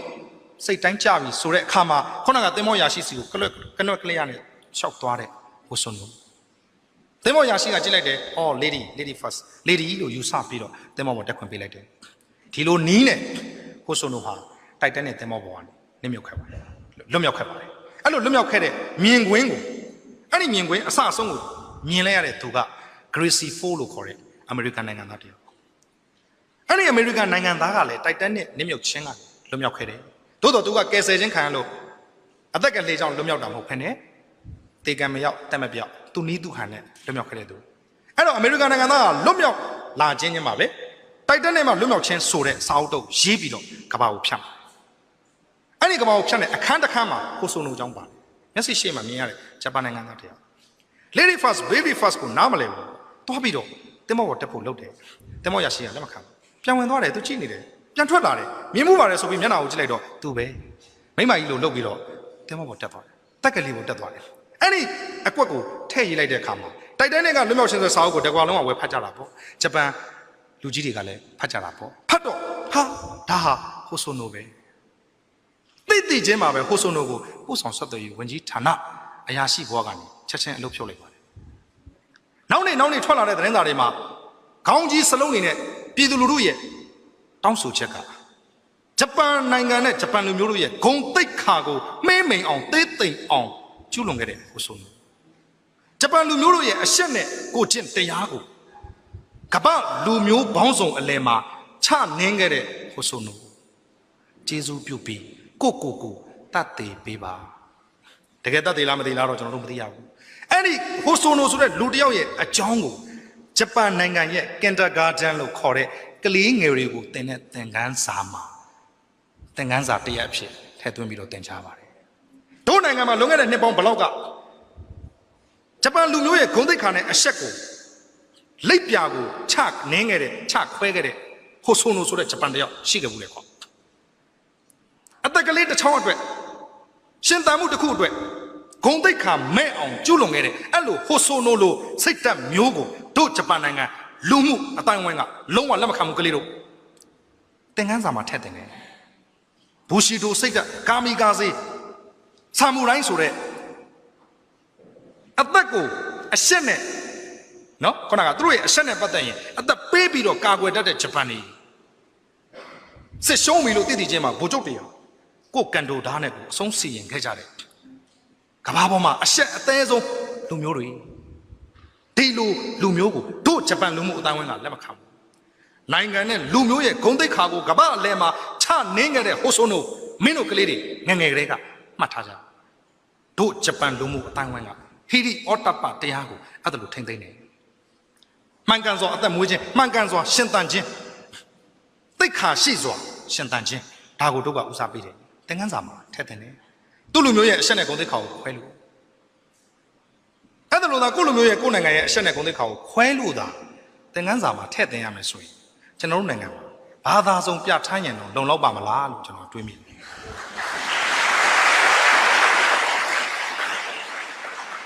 မြစ်ကိုရောင်းစားရန်ကြံသူလူတစုအကြောင်းရေးသားဖြစ်ဆိုပါ20မှတ်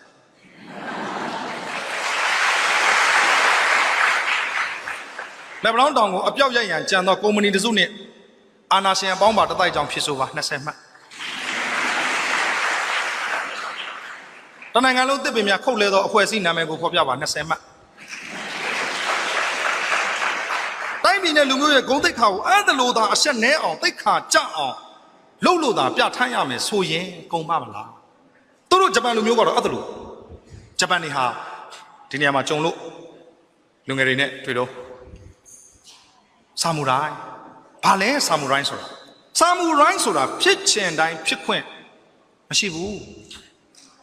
ဆာမူရိုင်းမှာတည်ရဲယုံတတ်ရဲယုံ duty and responsibility and accountability လို့ခေါ်တဲ့တာဝန်ယူမှုတာဝန်ခံမှုဆိုတဲ့စိတ်တွေနဲ့လူကြီးလူကောင်းဆန်တဲ့စိတ်တွေရှိယုံနဲ့တယ်မရဘူးဆာမူရိုင်းစိတ်ဓာတ်ရဲ့ဆာမူရိုင်းသမားတယောက်ရဲ့အရေးကြီးဆုံးချက်ဒီဆွဲ80မျိုး80ဆာမူရိုင်းမျိုးရုပ်ဖြစ်ရမယ်ဂျပန်ဖြစ်ပြီဆိုတာနဲ့ဂျပန်နိုင်ငံသူနိုင်ငံသားတိုင်းဆာမူရိုင်းဖြစ်လို့မရဘူးဂျပန်နိုင်ငံဆာမူရိုင်းသိဖြစ်ချင်တယ်သို့တော့ကို့ဖေကလည်းဆာမူရိုင်းမဟုတ်ကို့ဖိုးကလည်းဆာမူရိုင်းမဟုတ်တော့ကိုကတတိရှိပေမဲ့ဆာမူရိုင်းသွေးကိုပြလို့မရဘူးဒါကိုဂျပန်စစ်ဗိုလ်ချုပ်ကြီးတွေဟာဒုတိယကမ္ဘာစစ်လက်နဲ့ချပြီးတဲ့အချိန်မှာတိုင်းပြည်ကိုပြပုံဘဝကနေပြန်ထူထောင်တဲ့အချိန်မှာအဲ့ဒီဆာမူရိုင်းမျိုးရိုးတွေအားလုံးကိုစီယုံပြီးတော့ကျွန်တော်တို့ပင်လုံကိုစာချုပ်ချုပ်တယ်လို့ပဲဆာမူရိုင်းအကြီးကဲများခင်ဗျာဆာမူရိုင်းလူကြီးများခင်ဗျာတိုင်းပြည်ဟာပြပုံဘဝကနေထားရမယ့်အခြေအနေဖြစ်ပါတယ်ဖိနစ်နဲ့တကောင်လိုမီးပုံတွေကပြန်ရမယ့်ဘဝကိုရောက်ဖို့ဆိုရင်လူကြီးမင်းတို့အင်မတန်တန်ဖိုးထားတဲ့ဆာမူရိုင်းစိတ်ဓာတ်ကိုငှားဖို့လိုပါမယ်ဒါကြောင့်ဆွေ80မျိုး80မှသာလျင်ဖြစ်ခွင့်ရှိတဲ့ဆာမူရိုင်းဆိုတဲ့ဂုဏ်သိက္ခာကိုကျွန်တော်တို့နိုင်ငံသူနိုင်ငံသားအားလုံးကိုဖြစ်ခွင့်ပေးပါလားခင်ဗျာကျွန်တော်ပြောတာသဘောပေါက်ပါလဲနော်လူတိုင်းဆာမူရိုင်းဖြစ်ခွင့်မရှိဘူးဆွေ80မျိုး80မှဖြစ်မှာအဲ့ဒီစိတ်ဓာတ်ကိုတိုင်းပြည်ထူထောင်မှုမှာအသုံးချခြင်းလို့ဂျပန်စစ်ဗိုလ်ချုပ်ကြီးတွေကဆာမူရိုင်းမိသားစုတွေကိုပန်ကြားတာသဘောမတူခြင်းပင်မဲ့တိုင်းပြည်ပြန်လည်ထူထောင်မှုအတွက်အဲ့ဒီအင်မတန်မှထင်ရှားကြော်ကြားတဲ့ဆာမူရိုင်းမျိုးနွယ်စုမြန်မာလိုပြောရင်စော်ဘွားမျိုးနွယ်စုဒီလိုထင်ရှားကြော်ကြားတဲ့သူတွေဟာသူတို့ရဲ့အထွတ်အမြတ်ထားတဲ့စိတ်ဓာတ်ကိုတိုင်းပြည်လုံးကို online လို့ပြောမယ်ဆိုရင် sharing လုပ်လိုက်တယ်လူတိုင်းဆာမူရိုင်းဖြစ်ခွင့်ရှိတယ်အဲ့ဒီနီးနဲ့ပြပုံဘဝကနေဂျပန်ဟာဒီကနေ့ကမ္ဘာပေါ်မှာစီးပွားဖွံ့ဖြိုးတိုးတက်မှုအကောင်းဆုံးအာရှမှာအဖွံ့ဖြိုးဆုံးနိုင်ငံအဖြစ်ရပ်တည်ခဲ့တာပါကောင်းတဲ့စိတ်ကိုယူမထားဘဲနဲ့ဖြန့်ပေးလိုက်တာဒီဆာမူရိုင်းဆိုတဲ့ဂုဏ်သိက္ခာကိုမစွန့်လို့ချင်ပေမဲ့ဟာမင်းလည်းဆာမူရိုင်းကိုလည်းဆာမူရိုင်းဆိုတော့တကယ်ဆာမူရိုင်းအစ်စ်ကနည်းနည်းတော့အောက်တာပေါ့သို့တော့တိုင်းပြည်ကောင်းစားဖို့အတွက်ဂျပန်သူရဲကောင်းတွေဟာဆုံးဖြတ်ခဲ့ကြတယ်လူလူကောင်းဆောင်ကိုအခွင့်အရေးတွေပေးလိုက်ရင်တိုင်းပြည်ကောင်းမယ်ဆိုတော့မြင်ပါရက်နဲ့ကျွန်တော်တို့ရဲ့နော်ကြော့ပါရဲ့ဗျာယောက်ျားဖာများ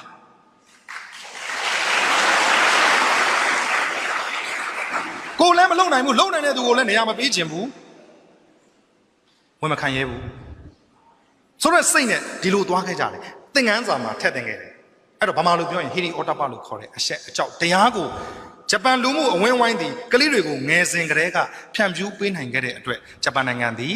Self Defense Army လို့ခေါ်တဲ့အင်မတန်အင်အားသိငယ်တဲ့စစ်တပ်ကိုပိုင်ဆိုင်ပင်မဲ့